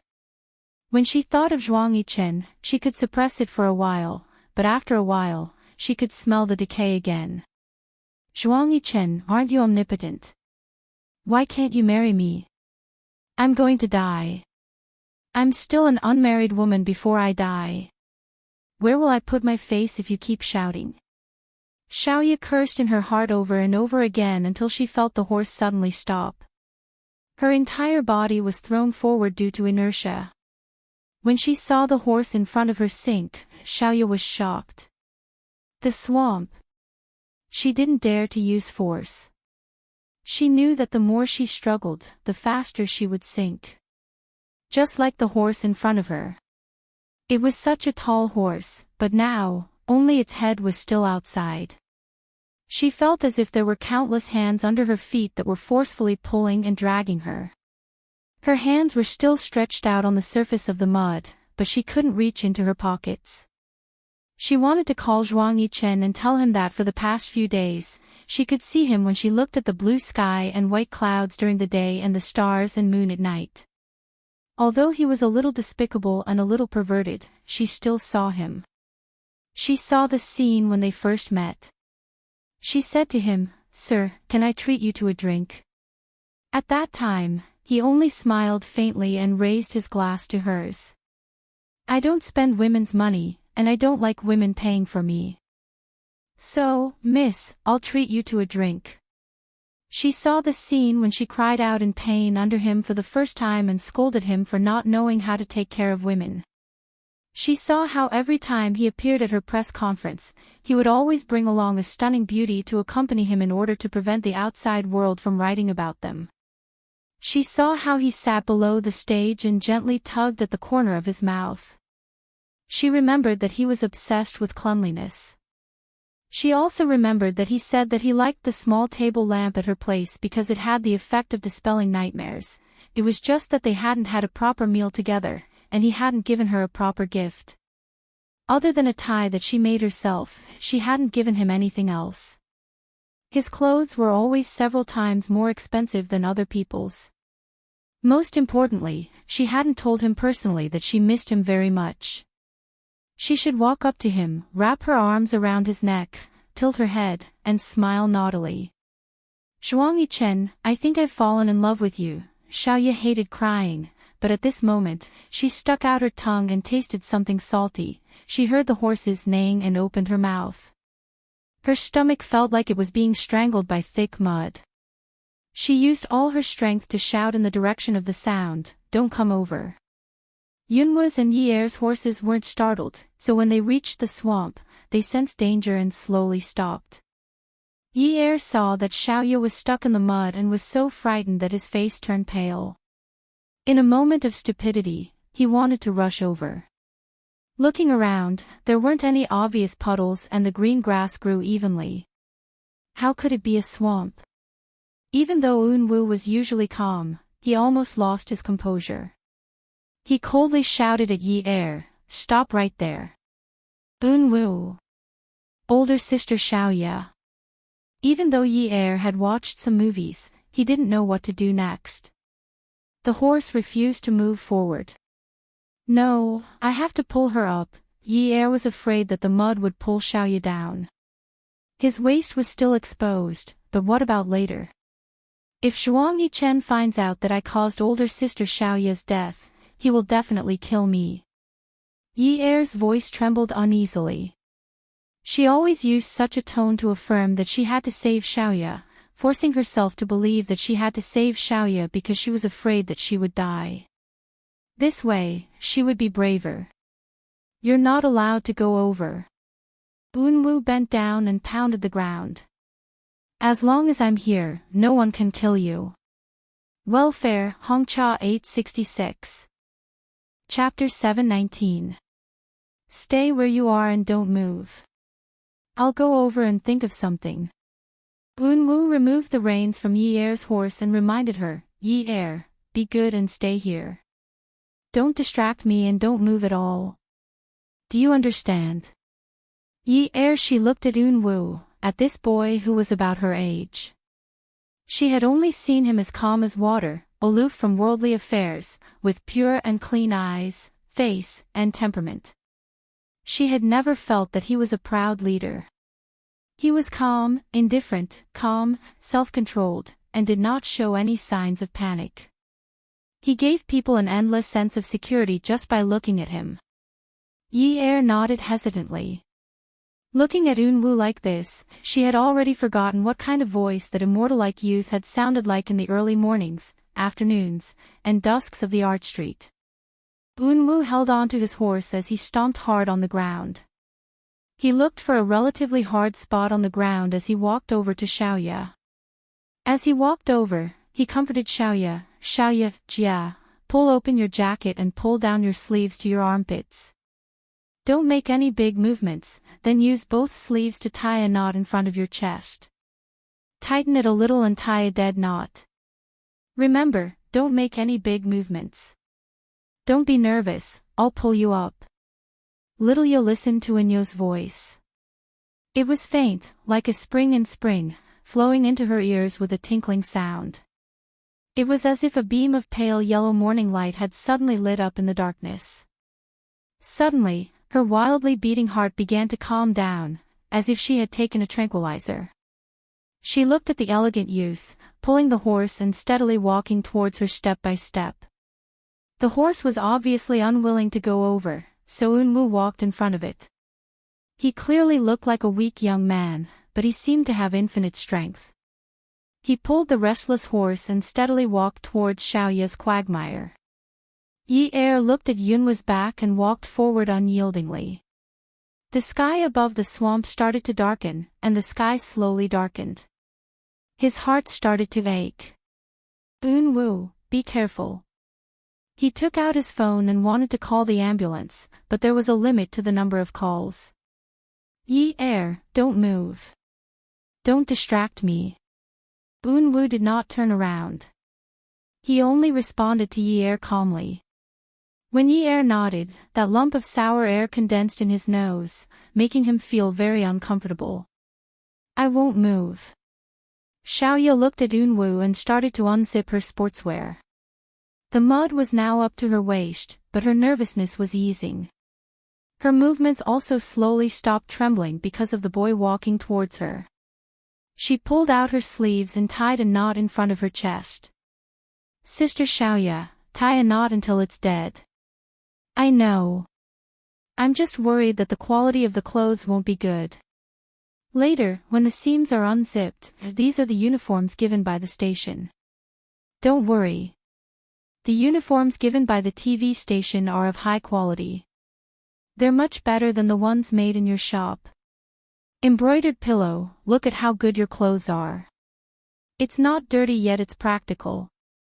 After you come out this time, you have to get this set of clothes fixed and hang it at home. Unwoo was afraid that Xiaoya would be nervous and scared, so he joked with her. There was already mud in front of him, so he could not move forward anymore. He tied a knot on one end of the rope in his hand. As he tied the knot, he weighed it in his hand. Unwoo held the small knot in his hand and looked at Xiaoya's position. He estimated the length of the rope and tied another knot. Xiaoya's face was already covered in mud. Unwoo threw the rope in his hand over. It landed steadily and accurately on Xiaoya's chest. Xiaoya was shocked. His aim was too accurate. Unwoo said, Sister Xiaoya, do you still have the strength? Yes. Very good. If you still have the strength, you must reach out and grab the rope later. Don't let your face be buried in the mud. I'm afraid you'll suffocate. Don't move it carelessly. I'm afraid you'll break a bone. Listen to me now. Thread the rope through the fixed sleeve in front of your chest. Okay. Xiaoya followed Yunwoo's instructions and threaded the rope through the looped sleeve in front of her chest. Sister Xiaoya, tie a knot. Tie another dead knot. You'll definitely kill me. Okay. Xiaoya tied another knot. She tugged at it to make sure it wouldn't budge. Then she said, Unwoo, I'm done. The mud was already up to her chest. Xiaoya felt that it wasn't difficult to breathe. Unwoo had already turned around and tied the other end of the rope to the reins of his horse. Then he pulled the horse in the direction he came from. Unwoo looked at Xiaoya as he shouted, Yi Er, don't move. Unwoo, I'm not moving. I didn't move, I didn't, you don't have to worry about me. Yi Er stood where she was, and the horse beside her was also breathing heavily. It seemed to be unable to suppress its impatience. The more restless the horse was, the more terrified Yi Er was, and the more dangerous she felt. She couldn't help but sniffle. Every time Unwoo told her not to move, she would feel the sour smell in her nose become more and more pungent. Even if she was a block of wood, she should know that with Unwu and Xiaoya's friendship, he would never risk his life for Xiaoya. All those things that she didn't want to understand on a normal day, at this moment, she understood everything. Unwu patted the horse as he spoke to Xiaoya. Sister Xiaoya, hold on to the rope and rest your head on your arm. You must not bury your head in the mud. You're wearing boots. If you feel that you can't move anymore, straighten your feet. That way, you can take off your shoes and reduce the resistance. The horse neighed. It seemed to be a little slippery. Unwu didn't dare to pat the horse too hard to make it move faster. He was afraid that they might accidentally run into another swamp. Xiaoya's body was uncomfortable from being pulled.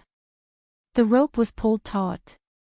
When she rested her head on her arm, she lifted it up with just a little bit of strength. Her chest was already pressed against the swamp, but she felt that her legs were about to break from the pole. Fortunately, her clothes were wrapped around her armpits. They were wide and soft. If she used a rope, she would have died from the pain. Unwu, you're so smart. You're also very smart. You didn't move around recklessly, so hang in there. Don't twist around. Hang in there, Xiaoya nodded. Unwu, you don't have to keep comforting me. Be careful. Yi Er watched from across the swamp as Unwu led the horse alone. He carefully and calmly tried to save Xiaoya. The horse seemed to have been enduring Yunwu's strong control. It wanted to leave this place immediately. The horses of the grassland seemed to have a strong will in their bones. Just as Xiaoya was dragged out of the swamp, Yunwu released the reins that restrained Xiaoya. The horse suddenly felt relaxed and lifted its front hooves. It raised its head and neighed. Unwu. Unwu. Yi Er followed the path Unwu took to find Xiaoya and ran over. Unwu. Xiaoya was also shocked. Unwu. Unwu was kicked into the swamp by the horse and lay on his back. He heaved a sigh of relief. Fortunately, he was not lying on his stomach. But when he heard Yi Er's voice, he panicked. Yun Yi. I told you to stay where you are. Yi Er remembered the path Unwu took because her eyes never relaxed. She walked to Xiaoya's side and knelt on the wet ground. She hurriedly untied the knot on Xiaoya's chest. She could not say a word and her teeth chattered as she struggled. Xiaoya looked at the knot on her chest. She saw Yi Er's hands on her chest shaking as she untied the knot. She watched as the water droplets fell on Yi Er's hands. Then she pried Yi Er's hands away and untied the knot herself. She was a clothing designer and knew a lot about fabrics and ropes. She twisted the rope until it became a tight fried dough twist and began to untangle it inch by inch. The sky was getting darker. Yi Er snatched the rope from Xiaoya's hands and walked to where the horse was standing. She imitated Unwu and tied a knot on one end of the rope. No matter how much Unwu scolded her, she could not hear him. She weighed the knot in her hand and felt that it was heavier. Then she threw it at Unwu. It was crooked and she threw it again. Unwu was a little far from her. Yi Er was so anxious that she cried. Sister Xiaoya, how did this happen? How did this happen? Unwu clearly threw it in front of you just now, but why can't I throw it? Why can't I throw it? Xiaoya was covered in mud and stood beside Yi Er like a clay figurine. Her shoes were gone, but she did not pay much attention to it. She took the rope from Yi Er's hands and imitated Unwu. Then she threw it. It was crooked. Yunwu's breathing quickened, but he forcefully suppressed the rise and fall in his voice. He patiently propped his head with his hand and frowned. Yi Er, listen to me. You and Sister Xiaoya should take advantage of the fact that the sky is not completely dark to slowly walk back. Remember to test the water with your feet as you walk. Hold a rock in your hand and throw it or bend down to knock on the ground in front of you. If it's soft, don't step on it. Don't be anxious. It's not far from here. If you don't go now, you won't be able to walk out when it gets dark. Unwu, don't say anything. Don't say anything. Yi Er snatched the rope from Xiaoya's hands and walked slowly around the swamp. He wanted to find a place that was closer to Unwu. Unwu felt his body sinking. He moved his arms and moved smoothly. Yi Er, you don't have to worry about me. I can get out. You go first. I have more experience in surviving in the wilderness than you do. Yi Er turned a deaf ear to him. It was only when he reached Yunwa's head that he realized this place was very close. He could not go around anymore. It was a little soft in front of him, so he threw the rope in his hand. Finally, it reached Yunwa's hand. Unwu, hold on to it. I can get out. You and Sister Xiaoya should take this opportunity. The sky is not dark yet. Hurry up and leave. There's a lot of methane in the swamp. Don't you know that it's poisonous? Hurry up and leave. Unwu, if you refuse, I'll go down and pull you up. Yi Er's eyes were shining stubbornly. He stood there and raised his hand to wipe the water stains on his face. Xiaoya was already exhausted, but she still walked along Yi Er's path. She held the rope with Yi Er. Unwu, I'll pull you up with Yi Er. Did they think it was that easy to pull someone out of the swamp? Unwu ignored them. He moved his arms inch by inch and pushed his back. He moved slowly. Yi Er's expression turned cold. He placed the rope in his hand and Xiaoya's hand and turned around to walk back to the horse. Unwu was shocked. Yi Er, stay away from it. If it doesn't listen, it'll kick you. Welfare, Hongcha 866. Chapter 720. I don't want to talk. It's a waste of energy. Yi Er replied calmly. She reached out and gently stroked the horse's mane. She leaned her face against the horse's face and rubbed against it. She gripped the reins tightly and whispered, "Be good, be good. Pull Unwu up. I beg you. Pull Unwu up." She led the horse slowly and coaxed it to Xiaoya's position. She looked at the boy who was covered in mud. She steadied her trembling voice and said fiercely, "Unwu. Do what Sis Xiaoya did just now. I'll pull you up quickly." Yi Er looked at the swamp. It was full of holes and there was very little space for them to walk through. She said to Xiaoya, "Sis Xiaoya, go back to where you came from just now. It's wide. It can't hold so many people." "Yi Er, I'll help you here." "You can't help me." "Sis Xiaoya, go over there." Yi Er's voice was cold. She pulled the reins and tied them together with the rope she had thrown to Unwu. Xiaoya nodded. "Be careful." "I will." Unwu pulled the rope tight and frowned. "Yi Er, just pull like this."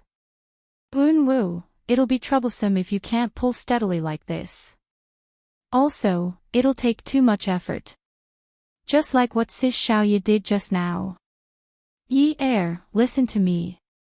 It's not easy to walk through here. The space is too narrow. The horse won't listen to you. I'll hold on tight. Hit it hard later. If it pulls me out, I'll let go." Unwu did not dare to imagine what would happen if the horse lost control again and kicked Yi Er into the swamp. Yi Er nodded and slapped the horse's butt. Her hands went numb from slapping, but the horse refused to move. It even retreated a little. "Yi Er, if you can't hit it, forget it. Stay away from it. It won't retreat too much. I'll pull it up." Enyu felt as if something sharp had pierced his body from behind. His back stiffened, and he let out a muffled groan, but it was barely audible. Yi Er was anxious. "Unwu, don't worry. It'll be done soon." She didn't dare to look back at Ainu's body, which was lying flat on the ground, sinking deeper and deeper. She could only sniff at Ainu, causing large drops of sparkling and translucent tears to fall. Yi reached into her pocket and found a bunch of keys with a small Swiss Army knife attached to it. It was only 5 or 6 centimeters long, but it cost nearly 2,000 yuan. Jiang Zhao had given it to her, saying that there were some small tools in it that were small and convenient. Yi pulled out the knife. Yi's gaze became colder and colder. She was still a little afraid. Her heart was beating fast. She held the knife in her hand and aimed it at the horse's butt. Unwu, use your energy. Once you reach me, let go. With that, she stabbed the knife hard into the horse's butt. Screech. The horse whinnied in pain. Yi quickly retreated. The horse charged forward. When Unwu was pulled out of the swamp, the horse also sank into the next swamp. Seeing the horse struggling in the swamp, Yi bit her lip. She couldn't bear to see it and turned her head away. Unwu quickly stood up. He pulled Yi and Xiaoya along the path they came from. They carefully walked out. The horse that had lost its reins refused to move. Unwu said, "Forget it. Let's think of a way to get out. This is the border. It won't be too dangerous. Let's walk for a while. It might catch up." Yi and Xiaoya nodded obediently. Along the way, no one said anything pretentious. "Can't you make a call?" Unwu asked mildly when they finally walked out of the swamp. Yi's hand was still in Yunwu's grip. She didn't break free. She knew that Unwu was just holding her hand out of habit. He was just afraid that she would accidentally fall into the swamp. Among the three of them, she was the cleanest. Xiaoya and Unwu couldn't see their original appearances. Their clothes were covered in black mud. The darker the sky, the colder the air. "Yeah, I can't make a call. There's a restriction on the number of calls. I don't know why. If you can't make a call, then so be it. Maybe it's natural. Maybe it's man-made." Yunwu's voice became softer as they walked. Yi could no longer see Yunwu's expression clearly. She could only hear that although his voice was weak, it was still very calm. Unwu panted and slowly sat down. The sky was dark, but the moon was still bright. He raised his head and smiled at Yi. His white teeth could be seen. "Yi, I need to rest. I pulled Xiaoya just now and fell into the mud. I'm almost out of energy. You guys keep walking. I'll catch up with you later." Yi sat down beside Unwu. "I'm tired too. I need to rest." Xiaoya leaned against Yi and sat down. She leaned against her. "Me too. The three of us should lean against each other. It's so cold." Yi wanted to take off her jacket. "I'm dry." "Sis Xiaoya, I'll let you wear it." "There's no need. It's cold, but the wind is very dry. My clothes have been blown dry. Feel it. The mud has dried up." Xiaoya grinned at Yi. Yi touched Xiaoya's back. It was true. The mud was so dry that it prickled her hand. She casually touched Yunwu's back. Unwu stood up and dodged. Yi's expression changed. She raised her hand to herself. The moonlight was like silver. Although the color of her hand couldn't be seen clearly, Yi could clearly feel the stickiness. Trembling, she put her hand to her nose and looked at Unwu, who was on the verge of collapsing. She stood up as well. After a few hours, tears rolled down her cheeks again. She choked and whispered, "Unwu." When Yi held Unwu in her arms, she started to hate the endless grasslands. There was no place to block out the wind, and the cold wind from the night drilled into their bones from all directions without any scruples. Yi Er couldn't forget how Eunwoo looked when he finally collapsed in front of her. He even smiled and told her that he was fine. He was just tired from walking and wanted to rest for a while. Xiaoye sat a few meters away from Yi Er. She fiddled with Yi Er's phone. No matter how hard she tried, she couldn't make a call. But the screen turned black. She just held the phone and buried her head in her knees. Is it really necessary for you to change your view of a person to this extent before it can change?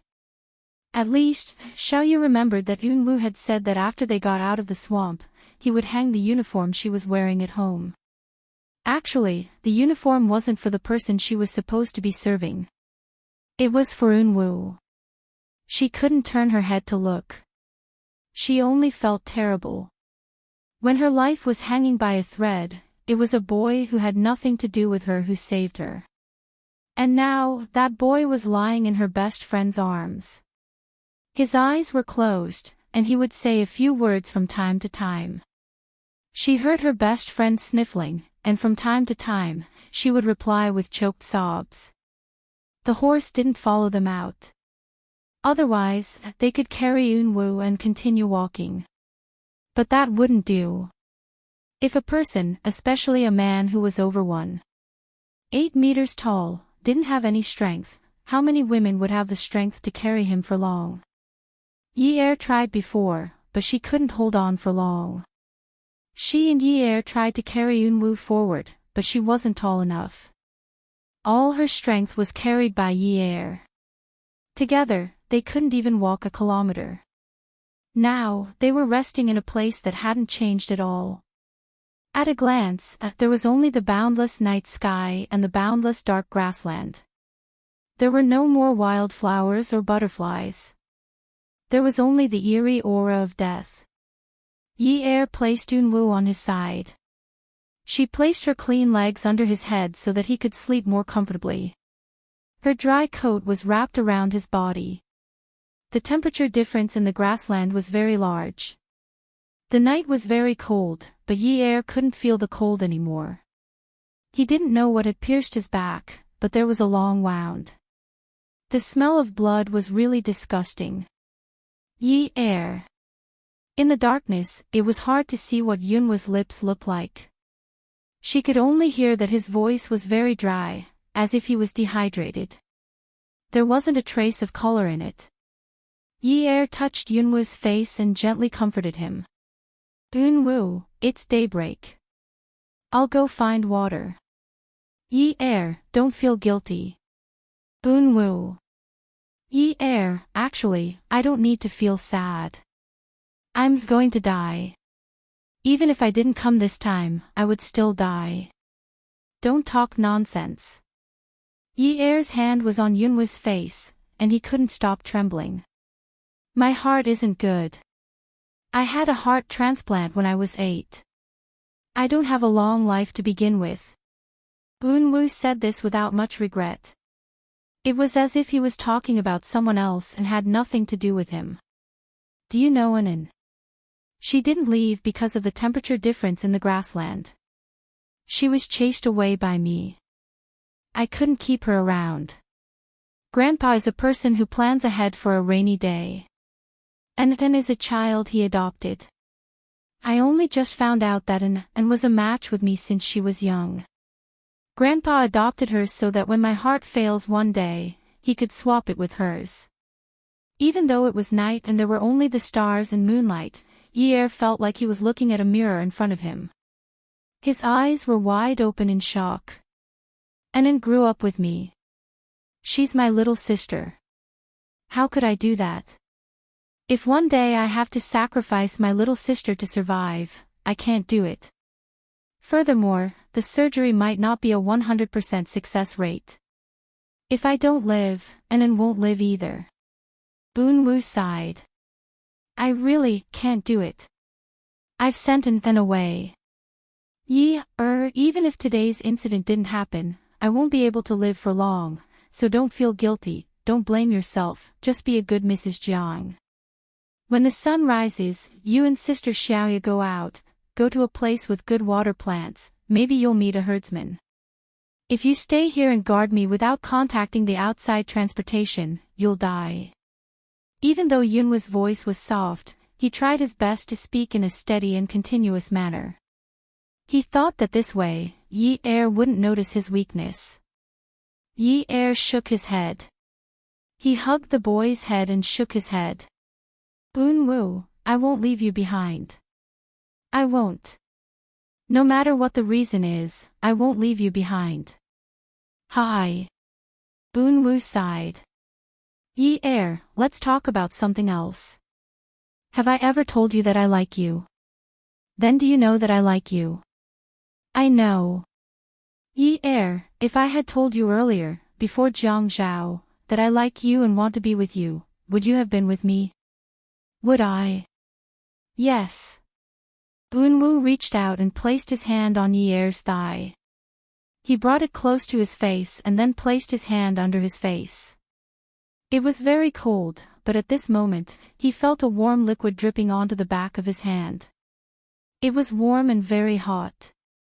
Yi Er, in your next life, please be with me. I'll wait for you, okay? Yi Er shook his head. Under the moonlight, his face was already glistening. He reached out to wipe the water off his face and bit his lip. He touched Yunwa's face with one hand and clutched his thigh with the other. I don't believe in the next life. Powerful novel, Shinwoo 799. Chapter 721. You really don't understand romance.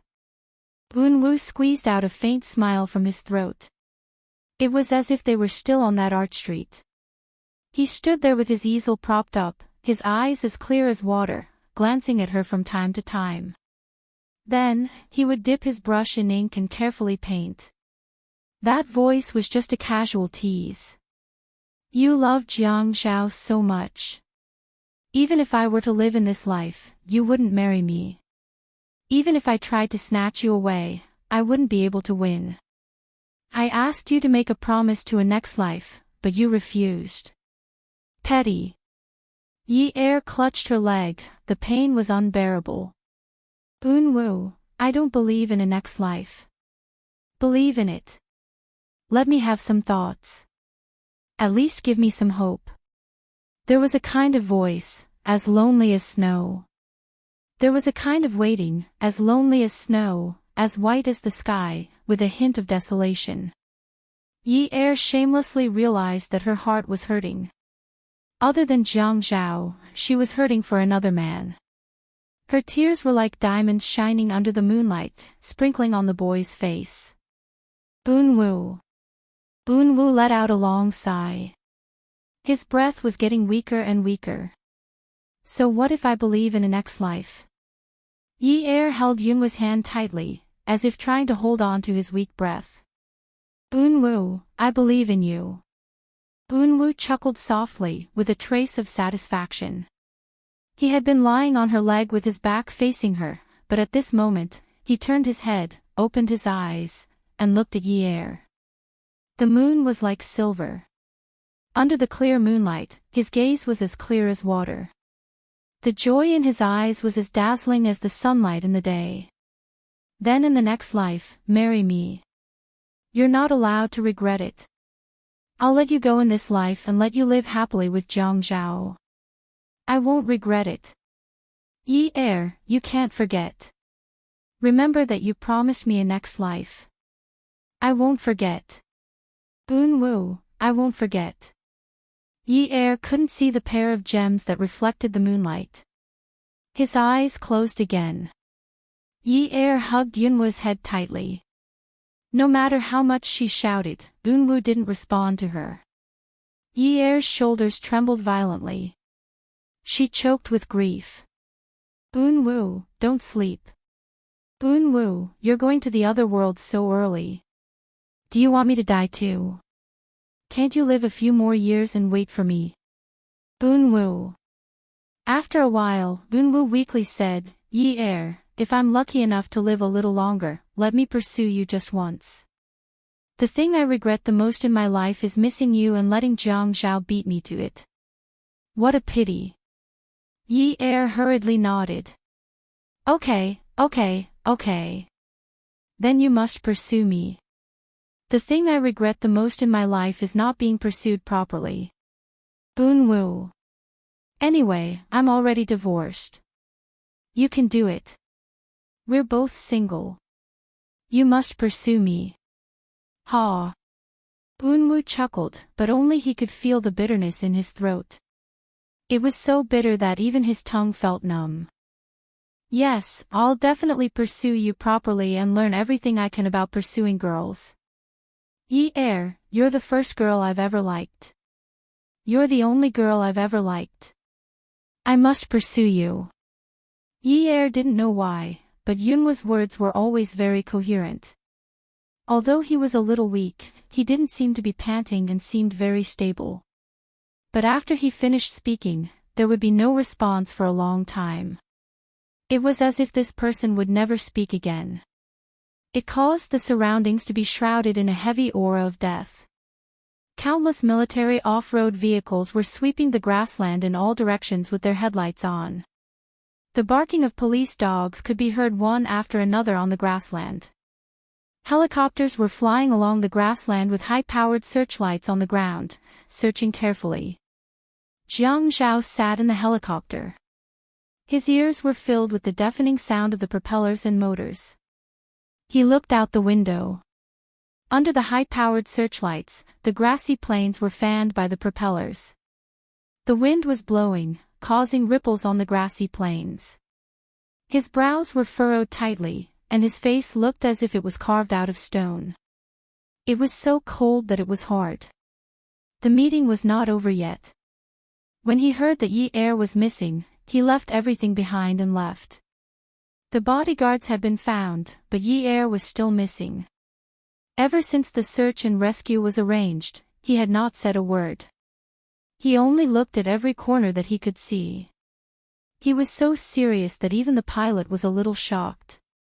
There was another person who had the same expression as him. It was Zhuang Yichen, who was sitting at the back of the helicopter. This was the first time Zhuang Yichen and Jiang Zhao were sitting together in public. But their purpose was the same. They were looking for someone. He didn't have the time and mood to reminisce. He just wanted to find that woman as soon as possible. The walkie-talkie was reporting some useless information. Jiang Zhao and Zhuang Yichen could only focus their attention outside. At this time, a long string of coordinates was reported from the walkie-talkie. The pilot replied excitedly, "Roger, Roger. Snow Wolf, Roger. Mayor Jiang, we found 3 people over there. Let's go over now." Jiang Zhao immediately sat down. 3 people. Yes, 3 people. Xiaoyu was holding her mobile phone and turned on the flashlight function. She pointed at the helicopter in the sky. "There are people over here. There are people over here." When Zhuang Yichen saw Xiaoyu, his heart skipped a beat. Who was that person? Her hair was all black, and even her hair was covered with mud. Usually, she would not make such exaggerated movements. But he could still catch a familiar figure from those exaggerated movements. On the other hand, Jiang Zhao recognized Yi-er at a glance. It was so cold at night, and she was not wearing much. The strong light shone on her, but she did not even lift her head. She just hugged the head of the person who was lying on her lap tightly. She lowered her head. Before Eunwoo was sent to the operating theater, Shi Jintian rushed over. Eunwoo had been put on an 4-drip and was no longer in a coma. In the ward, Shi Jintian was crying on top of Eunwoo. When he called out his grandson's name, he felt he had aged instantly. Eunwoo. Eunwoo pulled Shi Jintian, and Shi Jintian put his ear close to Eunwoo's lips. Yi. Yi. Don't touch her again. I beg you. Eunwoo was struggling to speak. Shi Jintian was shocked and looked at his grandson. You know about it. This was considered a silent acknowledgement. Eunwoo knew about Shi Jintian's love for him. When he thought about it, he regretted that he always stayed in the studio. It made his grandfather think that Yi Er was bothering him. That was why he wanted to kill her, to get some peace and quiet. The two families would not be hurt. But if Yi Er was really dead, he would rather die early. How could he get some peace? He touched Xi Jintian's hand and said softly and intermittently, "Yes, I know. But I won't tell anyone. Grandpa, don't touch her again." From the beginning to the end, it was my wishful thinking. She didn't do anything wrong. But Xi Jintian did not expect Unwu to see through him like this. She is my wish to live. Grandpa promises you. Unwu seemed to be worried and refused to let go of Xi Jintian's hand. Even if I'm not around, don't touch her. Unwu, you're not allowed to talk nonsense. Yunwu's eyes reddened and he said anxiously, "Grandpa, I didn't even kill Jiang Zhao. How could you hurt her? How could you bear to hurt me like this?" Yunwu's eyes were filled with deep pain. "Do you know how many times I wanted to kill Jiang Zhao? I even loaded the gun. You know how accurate my shooting is. I know how to assemble a gun. If I really wanted to kill him in a chaotic situation, they wouldn't be able to trace it back to me. But Grandpa, you didn't allow it. You said that I couldn't hurt anyone from the Jiang and Qin families. You were talking about righteousness and kindness. But Yi Er is Jiang Zhao's wife. She is also a member of the Jiang and Qin families. How could you? Unwu, you're a femme fatale." Xi Jintian felt his heart ache when he thought about how Unwu was obsessed with a woman in the past. How could he let a woman ruin Yunwu's life? Once a person died, they would slowly forget everything. "Grandpa, you said that a femme fatale. What was the cause of the disaster when I was 8? Unwu calmed down and looked at Xi Jintian indifferently. "You." Xi Jintian didn't expect that Unwu would still use the murder case to provoke him at this time. "Grandpa, you should be grateful to her. You should be grateful to her for letting your grandson experience the feelings in this world other than family. At least he didn't come to this world in vain, right?" Yunwu's clear eyes overflowed with tears. "Grandpa, I love you. I also love Yi Er. Don't hurt her anymore, okay?" Xi Jintian couldn't look into Yunwu's eyes. He turned his head, clenched his fists, and said solemnly, "Okay." The wheeled hospital bed was pushed out of the ward and into the operating room. Xi Jintian chased after it to the door of the operating room.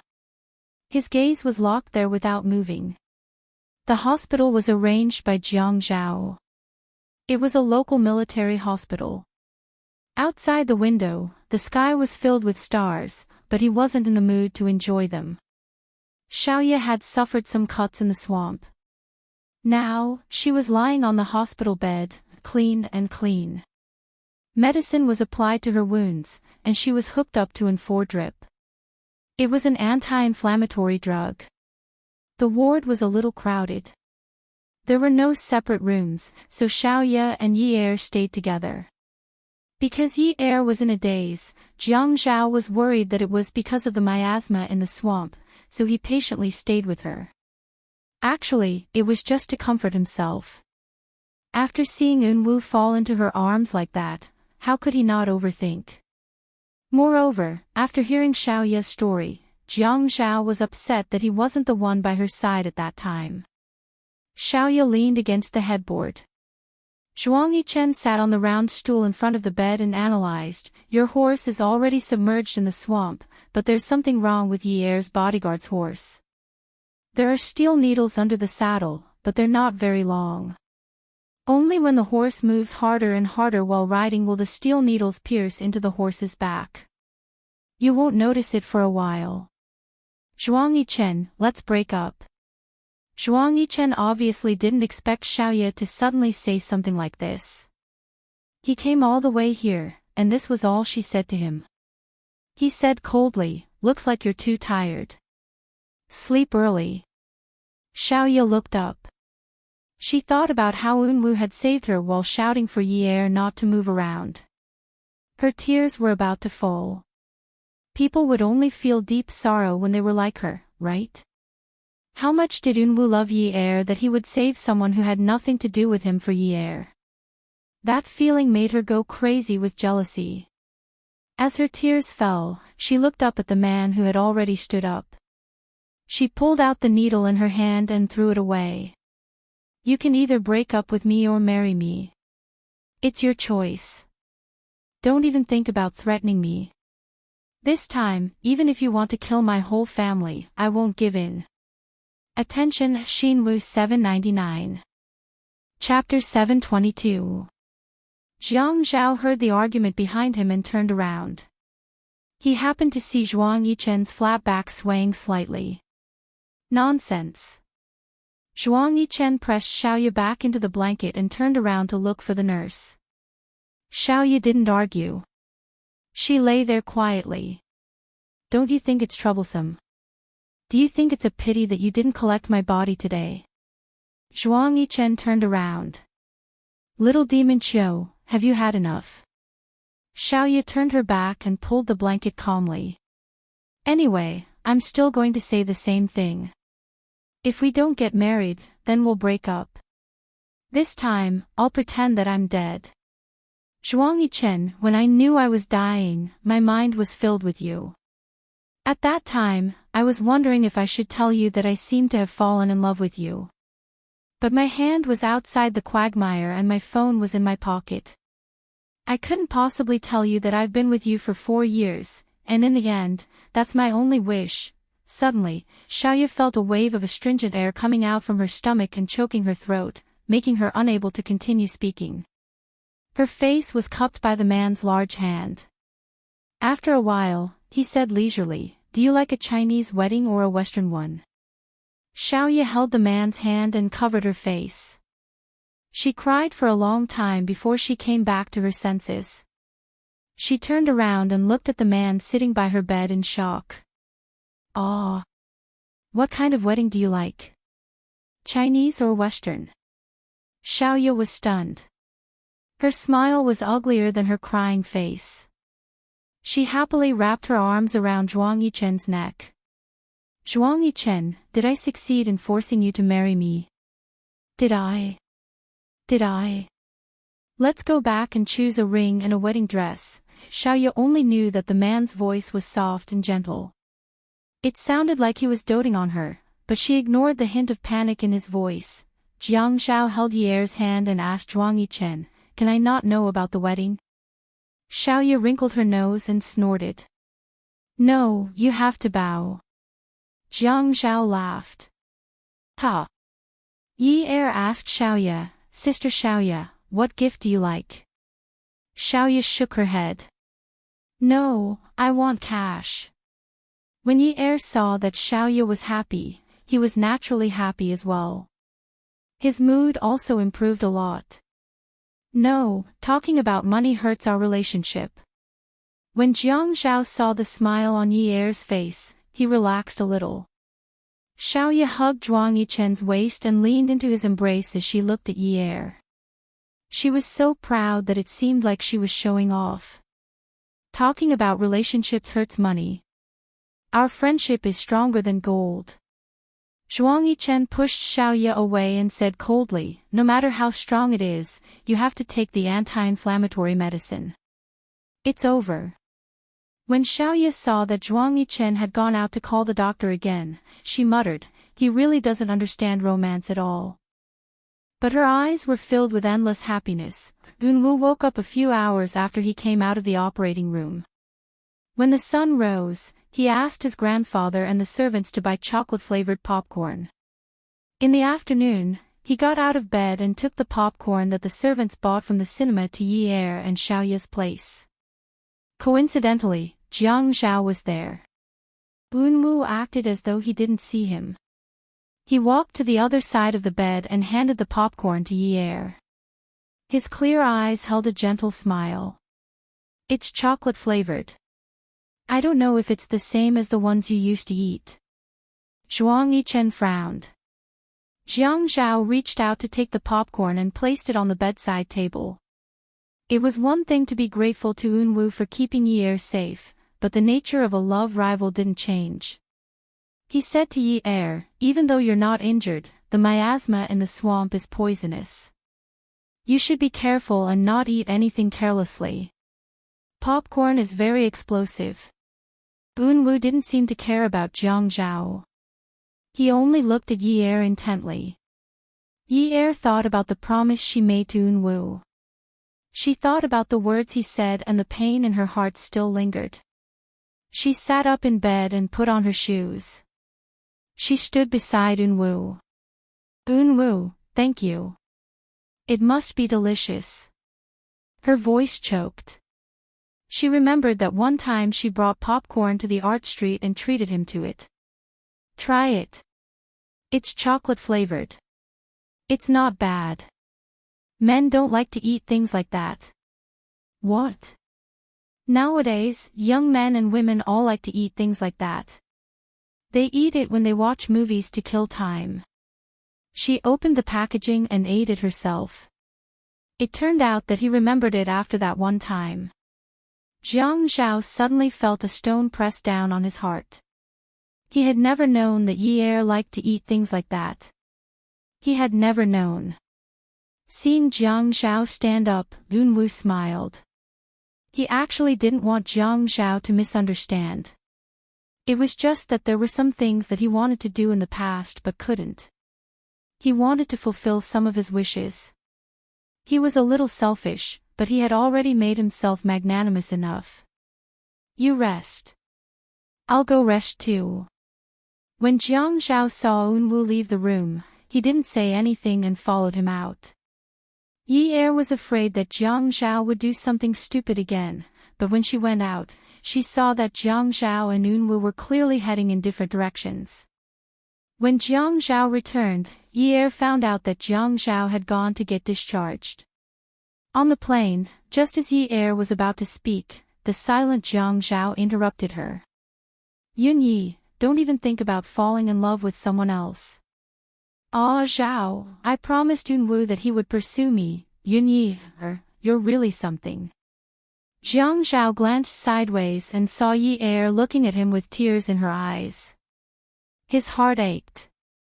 You've only been separated from me for a few days. Ah Zhao, listen to me. I don't want to listen. Unwu is going to die soon. Yi reached out to cover her face. She was afraid that she would lose her composure, but she still felt unbearable grief. He only had one wish. Jiang Zhao looked up. He wasn't wearing a shirt or suit, so he thought that his tie was strangling his neck. When he reached out to pull it off, he realized that he wasn't on a business trip. He was only wearing a simple t-shirt. Don't try to fool me with this. Yi pressed her palm against her forehead and rubbed it. He had a heart transplant when he was 8 years old. He's going to die soon.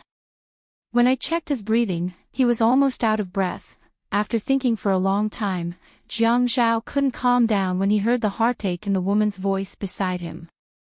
At a time like this, he had actually lost to Shi Unwu. Just because he was healthy, Shi Unwu was going to die. I can give him other things in return for protecting you, but I don't agree to this. He only wants to pursue me. I won't do anything to let you down. Jiang Zhao looked at Yi. How was she asking for his opinion? She was clearly forcing him. Her attitude was so unyielding. He reached out to pinch her chin and pointed his index finger at her heart. Then what about your heart? Does your heart belong to me 100%? Yi's eyes suddenly flashed. She avoided his piercing gaze. My heart won't change, Zhao. From the beginning to the end, I've only ever loved one man, and that's you. In the past, now, and in the future. Jiang Zhao released his hand and smiled sadly. Yun Yi, you're so straightforward and sure. Are you trying to convince me or yourself? Yi refused to back down. She said that she would never go back on her word to Eunwoo. Never.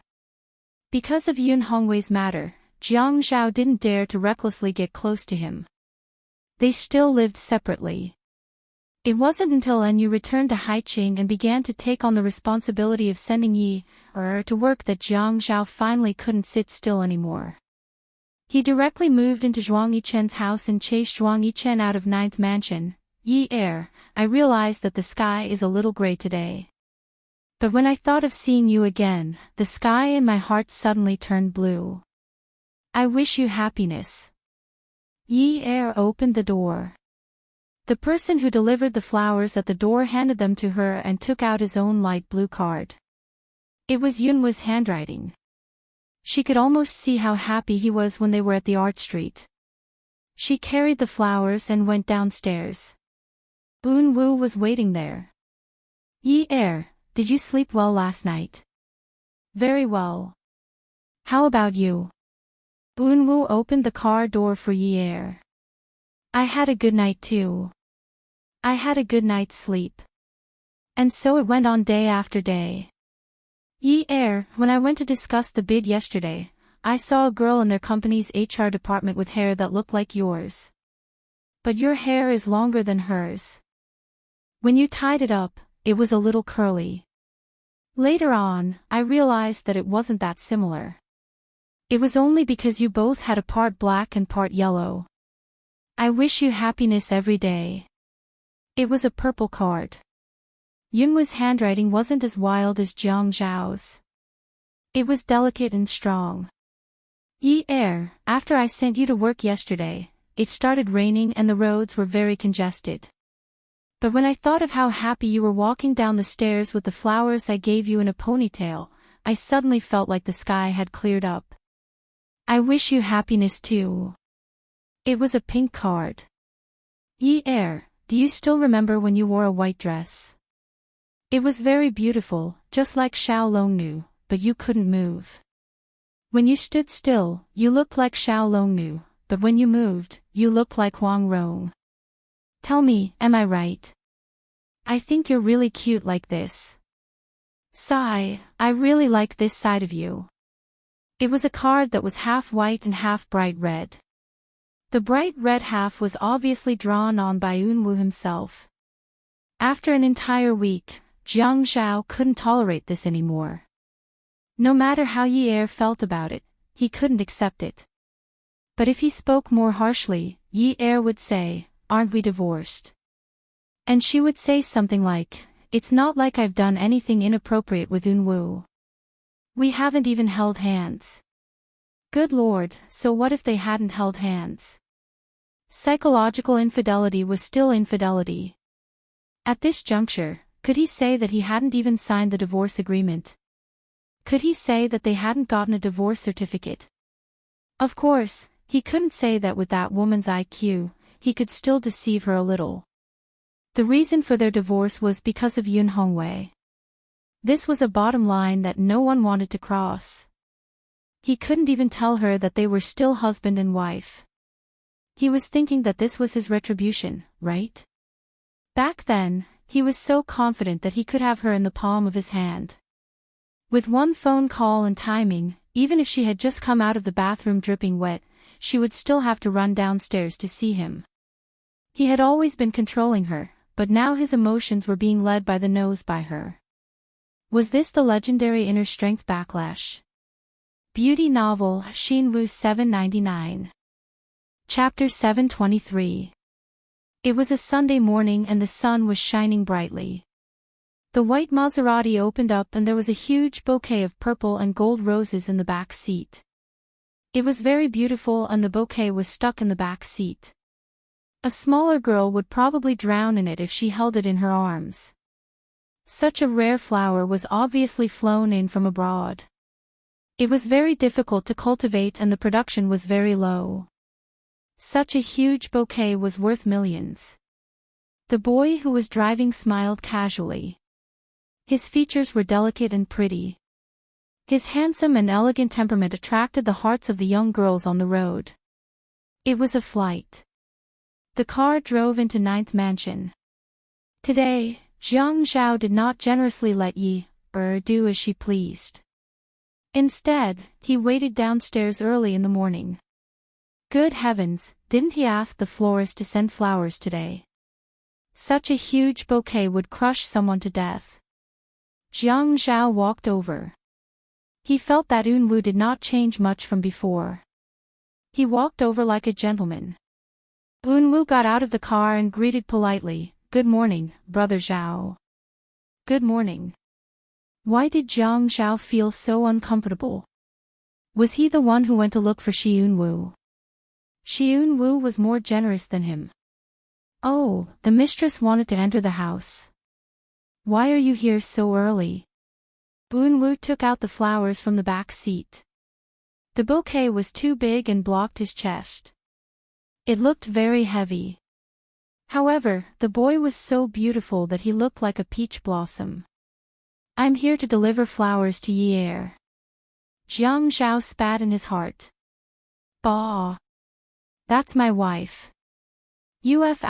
King make it sound like she's the real deal." If it wasn't for the fact that this was not the time to quarrel with his wife, he would have chopped you up.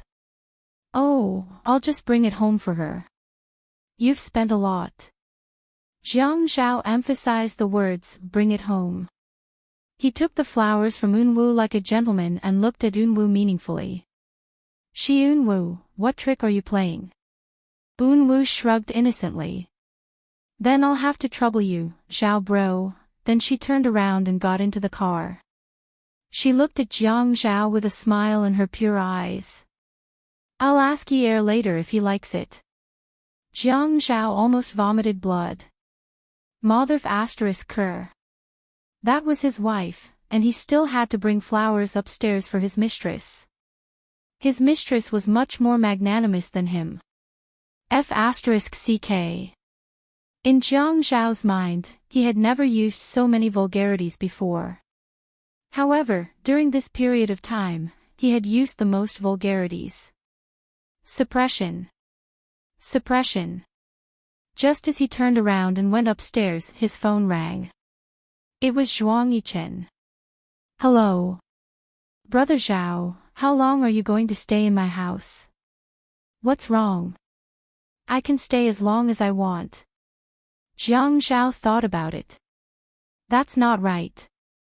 What he said was too ominous. "Stay for a few more days." How many days is a few days? 2 days or the 9 heavens? "I'm buying it for you." What are you shouting for? "I'm not short of money, so why should I sell it to you?" "You're not short of houses, so why do you care how long I stay?" Xiaoye likes to stay at 9th Mansion. Then get Xiaoye to come over and stay with Yi. She could help him keep an eye on his enemies. Zhuang Yichen was stunned for a moment. What kind of bro was this? If Xiaoye went over to stay with Yi, then where would he stay? "You." Jiang Zhao said confidently, "That's right." "What about you?" Zhuang Yichen was annoyed. "You're going too far." Jiang Zhao laughed. "You're being ridiculous." Zhuang Yichen scolded again, "You're being unreasonable." Jiang Zhao said, "Ha, you're making trouble out of nothing."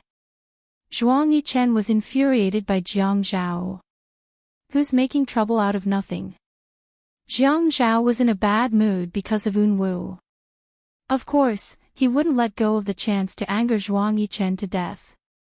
"Of course it's you. You said that you'd let me stay in the house, and now you want to take it back. What kind of logic is that? You're making trouble out of nothing. If that's not making trouble out of nothing, then what is it?" Zhuang Yichen had only wanted to call Jiang Zhao to discuss the matter. Xiaoye kept grumbling that she was going to get married, but she was still living in her own house. She felt that her status hadn't improved since she couldn't stay in her husband's house. She even said that living in Qingfeng Garden was making her intestines knot. Living here made her feel like she was an outsider. He said that they should move back to the suburbs, but she said that he usually stayed at 9th Mansion and that she liked living there too. Seeing that Xiaoye was drawing a blueprint and saying that she wanted to design a wedding dress for him, Zhuang Yichen made up his mind and started arguing again. The house is mine. I don't want to let you stay in it. What's wrong? Jiang Zhao laughed out loud. Hugging a large bouquet of flowers, he shook his head. Hearing that Zhuang Yichen was angry made him feel a little better. I want to stay. What's wrong with you? Chase me away if you dare. Xiaoye snatched the phone and said to Jiang Zhao, why are you arguing so early in the morning? Are you guys gay? You're like a married couple, and you're even bickering. Xiaoye had become his wife, and her tone was arrogant. In the past, she wouldn't have dared to snatch Zhuang Yichen's phone to talk to Jiang Zhao. No matter how bold she looked, she was still afraid of Zhuang Yichen. But now that she was going to be Mrs. Zhuang, she should have some dignity, shouldn't she? Zhuang Yichen pulled Xiaoye into his arms and bit her ear. My dear wife, speak louder. We want our house back. Xiaoye's face heated up and her heart warmed. She was about to fight with Jiang Zhao, but the call was already hung up. When she called again, Jiang Zhao shamelessly turned off his phone. Xiaoye grabbed Zhuang Yichen's collar and shouted, Jiang Zhao, that bastard, doesn't play by the rules. He's shameless. Hubby, you have to avenge me. Okay. We'll go back tonight and chase him out. Xiaoye said, okay. Husband and wife are of one mind. Zhuang Yichen added, so sharp that it can cut through gold. Zhuang Yichen hugged Xiaoye even tighter. Haven't you seen a diamond ring that you like? No. Zhuang Yichen kissed Xiaoye's neck. Why don't we order one? We'll buy a ring after my wedding dress is done. Okay, you can decide on this. Jiang Zhao hung up the phone. *CK, he was so angry in the morning. Shi Yunwu made him angry, and now Zhuang Yichen and his wife were showing off their love over the phone to provoke him. Was the whole world laughing at him for being alone? Today, he didn't knock on the door and didn't pretend to be a gentleman. He just opened the door. He changed his shoes. Yi Er had just finished preparing breakfast when she saw Jiang Zhao come in with a big bouquet of purple and gold roses. She looked unhappy and guessed that it was a gift from Yunwu. Jiang Zhao walked over and threw the bouquet to Yi Er. With a look of disdain, he said, one bouquet of flowers for $1 million. Remember to ask him to convert it to cash next time. You can use it to supplement your family's expenses. After saying that, he sat down at the dining table like the male owner of the house. He picked up a bowl of porridge and started eating calmly. Yi Er put the flowers on the tea machine in the living room and sent a message to Yunwu, saying that she liked them very much and that the flowers were very beautiful. She then went to the kitchen and took out some bread and fried eggs for Jiang Zhao. She smiled at Jiang Zhao, who was busy eating. Why are you here so early today? Jiang Zhao snorted. If I didn't come early, would you have gone out for a ride with him? She held the bread in her hand and wrapped Jiang Zhao's favorite side dishes in it. She handed it over. Even if he went out, it was just for a ride. Don't think too much. I told you everything clearly, but you still don't believe me. I already told you that he doesn't have any bad intentions. Jiang Zhao took it as the annoying man downstairs. He took a big bite. I'm here today because I need to talk to you about something. What is it? You have to go to G City with me. Did something happen to Shenxian again? Yi Er was really worried about that beauty. No, they're getting married soon. Shenkai wants to go and see Shenxian. Because of the Qin family, Shenkai wants me to go with him because we went together last time. Jiang Zhao racked his brains to make up some nonsense. Shenkai was indeed in G City and would go there every week, but he didn't invite him to go with him. However, it didn't matter if he wasn't invited. He would make the invitation a reality in a while. In short, it was right not to let Yi Er stay in High City. Xian Wu was like a lingering spirit that was a master at picking up girls. When he saw Yi Er hugging those flowers every day, his eyebrows flew up. It's not the wedding, so we don't have to go, right? When it's the wedding, we have to go and attend the ceremony anyway. Isn't it normal for us to go? We're not Shen Xian's family. How can we follow Shen Kai? You're still young. What do you know? Do you think it's just going to see his sister with Shen Kai? There are so many things that I can't explain clearly in a short time. I'll tell you slowly on the way. Jiang Zhao felt that it was not a problem for him to fool a woman like Yi Er. He could make it sound more serious, and that stupid little fox could only listen to him obediently. As for an explanation, he really hadn't thought of a good one. Rather than saying that he would tell her slowly on the way, it was better to say that he would think of a way to explain it to her slowly on the way. Just as Jiang Zhao thought, Yi Er really didn't dare to think about it in detail. She didn't understand the benefits and transactions between these families.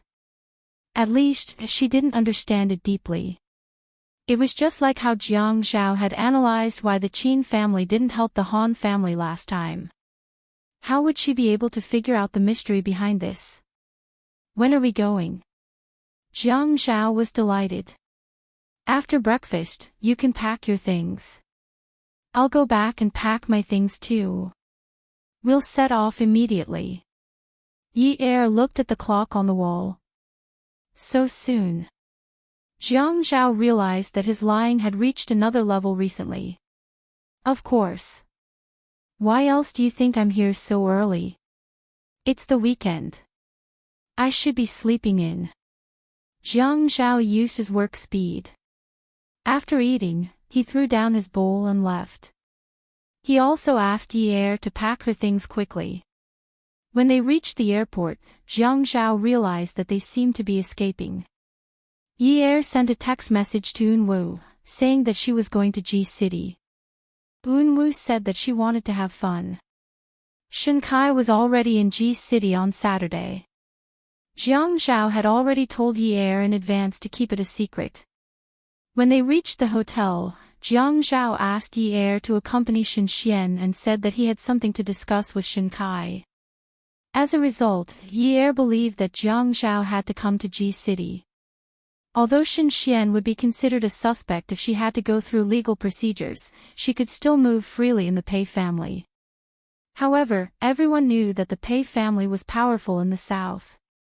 Even if Shen Xian wanted to escape, it would be easier for her to break out of prison. After they left, the Pei family sent a chauffeur to take Yi Er out for a walk. Yi Er and Shen Xian sat in the back. Shen Xian was more silent. This was different from the Shen Xian that Yi Er remembered.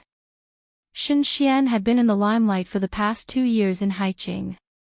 She was known as a playboy and changed boyfriends one after another. They were either playboys or third-rate celebrities. Other than those who had good looks, none of them were decent. However, at this moment, Shen Xian was sitting quietly by the window. She was completely different from the beautiful women in the headlines who wore heavy makeup and showed off their waists. Her black hair was tied up behind her head. She was as still as a puddle of water. She looked like a weak woman who could not withstand the wind. The orange sunlight shone on her face. On her porcelain-white skin, her thin hair glowed faintly. When she looked out of the window, her side profile was so beautiful that it could not be imagined. Yi Er could not help but swallow his saliva. He patted his chest and asked, "Where do you want to go?" Shen Xian stared out of the window and said faintly, "Accompany me to get a tattoo." There was no discussion. She wanted to get a tattoo. Yi Er had a Persian chrysanthemum tattoo on his ankle before. He did not know what Shen Xian wanted to get. Shen Xian turned her head and smiled faintly. "I want to get a ring tattoo." Yi Er frowned slightly. "Ring?" "Yes, ring." Shen Xian turned her head away again. Her voice was choked. Ad Hongcha 866. Chapter 724. In the tattoo parlor, a delicate and white hand lay in the hands of the tattoo artist as he drew the image that Shen Xian wanted. It was an ordinary ring. The ring was decorated with a single or two connected pieces of yezi. Yi Er asked, "What does this represent?" Shen Xian looked at Yi Er and smiled. "A 4-leaf clover. 1 piece of yezi is a prayer. 2 pieces of yezi is hope." She prayed that the man who was beaten into a vegetative state by her would wake up. She hoped that he would be the same as before he fell down. Yi Er didn't ask any more questions. She already understood. Knowing that the 10 fingers were connected to the heart, Shen Xian still wanted the tattoo to be deeper. Yi Er was a little sad on the day that she accompanied Shen Xian. She didn't know Shen Xian well, but she could tell that even if Shen Xian smiled at her, it was very forced. Hence, Yi Er didn't say anything after that. She felt that she was a little redundant by Shen Xian's side. On the contrary, Shen Xian had to squeeze out a smile from time to time in order to accommodate her. Yi Er remembered that Pei Li said that they could go and look at the rings. If they liked them, they could buy them. Yi Er asked if they wanted to look at the rings. Shen Xian said that she already had a ring. Shen Xian raised her hand and looked at the sky. Her eyes were sharp. Even from the corner of her eyes, one could feel her determination. It was as if she was determined to cut off all paths of retreat for herself. Looking at the ring tattooed on her ring finger, Shen Xian said solemnly, "My ring will never be taken off in this lifetime unless I chop off my hand." Yi Er was stunned on the spot. Shen Xian's words tugged at her heart. That night, they had dinner at Pei Li's house. Pei Li wanted Jiang Zhao to stay in the house, but Jiang Zhao refused and took Yi Er back to the hotel. Still in the car, Yi Er's phone rang. She opened her handbag. It was a call from Unwu. Yi Er picked it up. Unwu. Jiang Zhao's eyes darkened. "Yi Er, when are you coming back?" "Ah." It had been less than a day and he was exhausted. He wanted to go back and sleep. Jiang Zhao was a little thick-skinned. He stuck his face close to Yi Er's phone and listened to the call. "Xianyo, that fellow, he just wouldn't give up. Grandpa is taking me abroad for heart surgery the day after tomorrow. There will be a ball tomorrow night, and he wants to invite you." Yi Er was overjoyed. "Have you found a suitable heart?" "Yes, I found it." "Yes," Yi said, "yes, tomorrow. I'll definitely be there." Yi hung up the phone and her eyes curved into crescents. When Jiang Zhao heard the contents of the phone call, his nerve ending started to spew fire. "Yi, I've let you do as you please for so long. You've had enough. You're having a good time two-timing, aren't you?" Yi Er put the phone back into her handbag. "I'm not. I told you before that Unwu is just my friend. You're the only one who didn't believe me. Is there a need to be like this for friends? When Zhuang Yichen was in trouble, didn't you also act quickly? How can it be the same? You and Shi Unwu are of the opposite sex. How can it be different? There are people of the same sex who are together.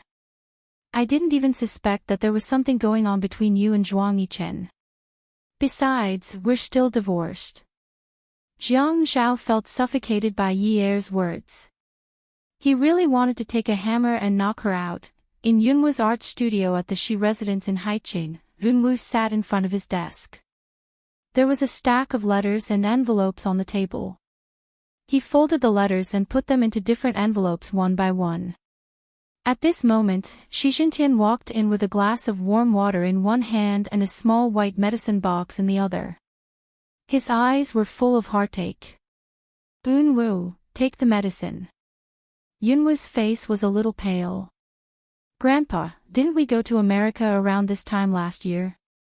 And was there too?" We even took some photos together. Where are they?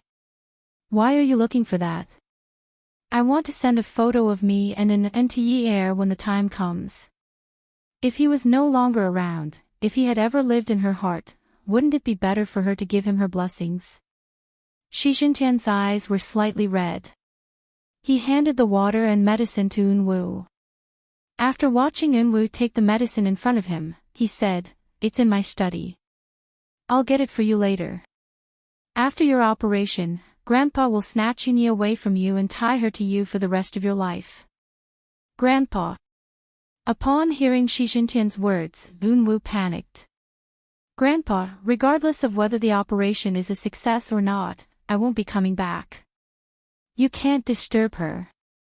"What do you mean by whether it's a success or not?" "It must be a success."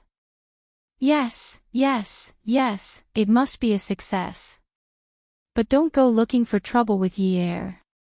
She has her own life." Unwu was so anxious that his face turned even paler. He clutched his chest and was about to slide down. Shi Jintian hurriedly helped Unwu up. "Hurry up and rest early. I promise you, okay?" The next day, it was nighttime. The Shi family in the south had invited all of High City's big shots to a banquet. There were many young masters and Mississippi. At the ball, Jiang Zhao clinked glasses with Qin Fian. Looking at the palace-like banquet, Qin Fian teased, "Brother, you're so generous." It's just a civilized dance." Jiang Zhao gritted his teeth as he watched his wife being held around the waist by another man. The bow tie around his neck felt a little tight. He reached out to pull it. "Stop pulling it. Even if you don't wear such a small bow tie, you'll still feel uncomfortable." After Qin Fian said that, he looked at Jiang Zhao's jealous eyes. He couldn't help but burst out laughing. Jiang Zhao kept looking at Yi Er and Unwu. The steps and rhythm of the waltz turned a boy into a man. They didn't even talk much, they just danced to the music. They had never danced together before, so how come they didn't step on each other's toes?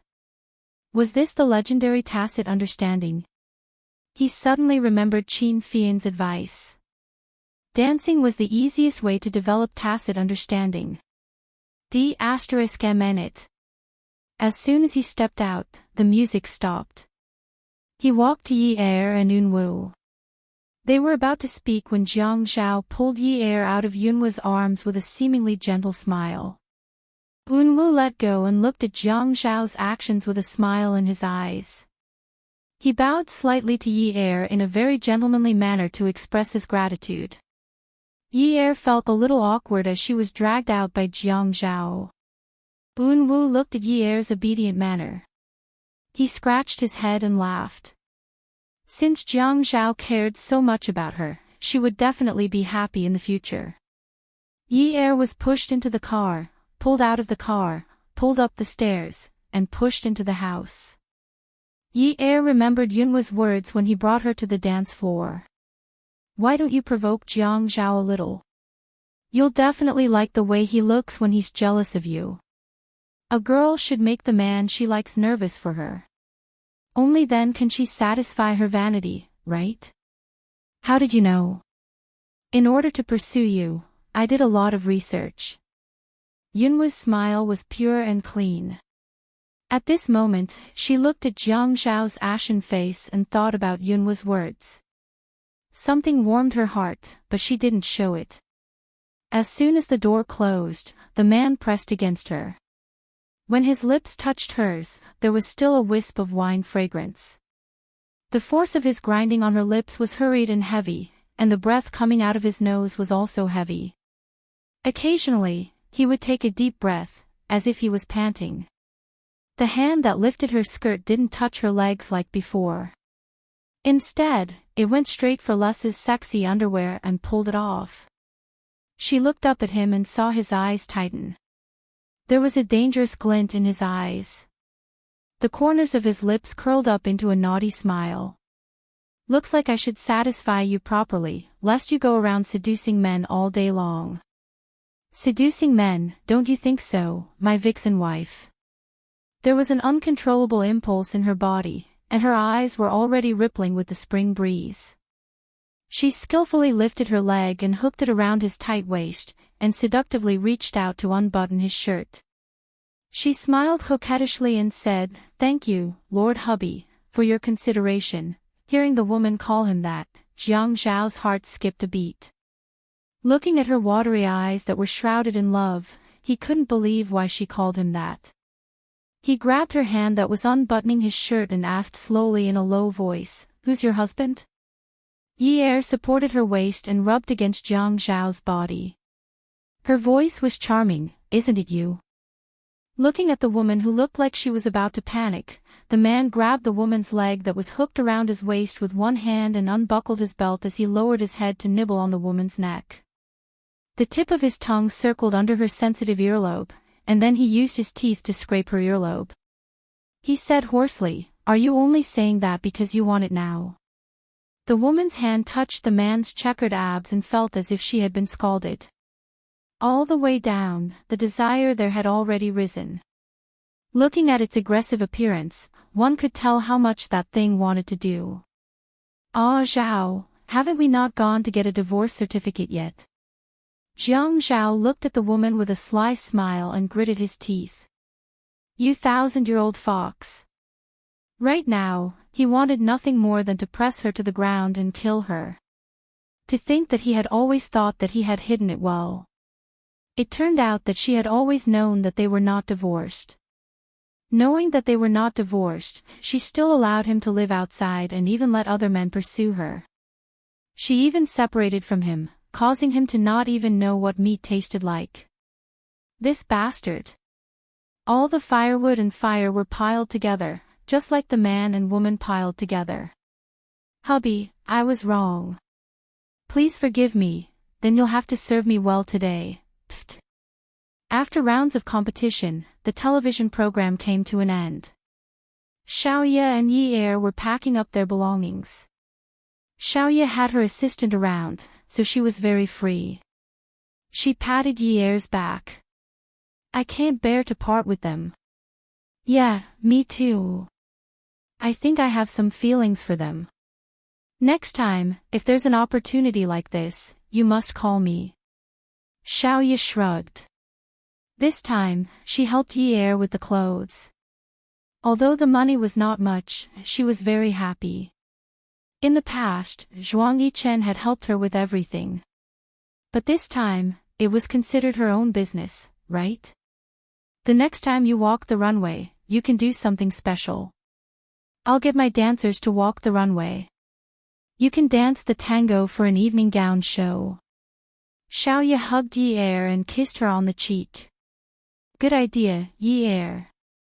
You're getting more and more business-minded, huh?" The two of them were now living in the 9th mansion. When they had competitions, they would be at the same place, so they always went out together and went home together. The culprit had not been caught and there was no news at all. Jiang Zhao never dared to let his guard down. The bodyguards were still following them, so Yi Er did not dare to say anything. After saying goodbye to Xiaoye, they prepared to go home. Attention, Songshu 566.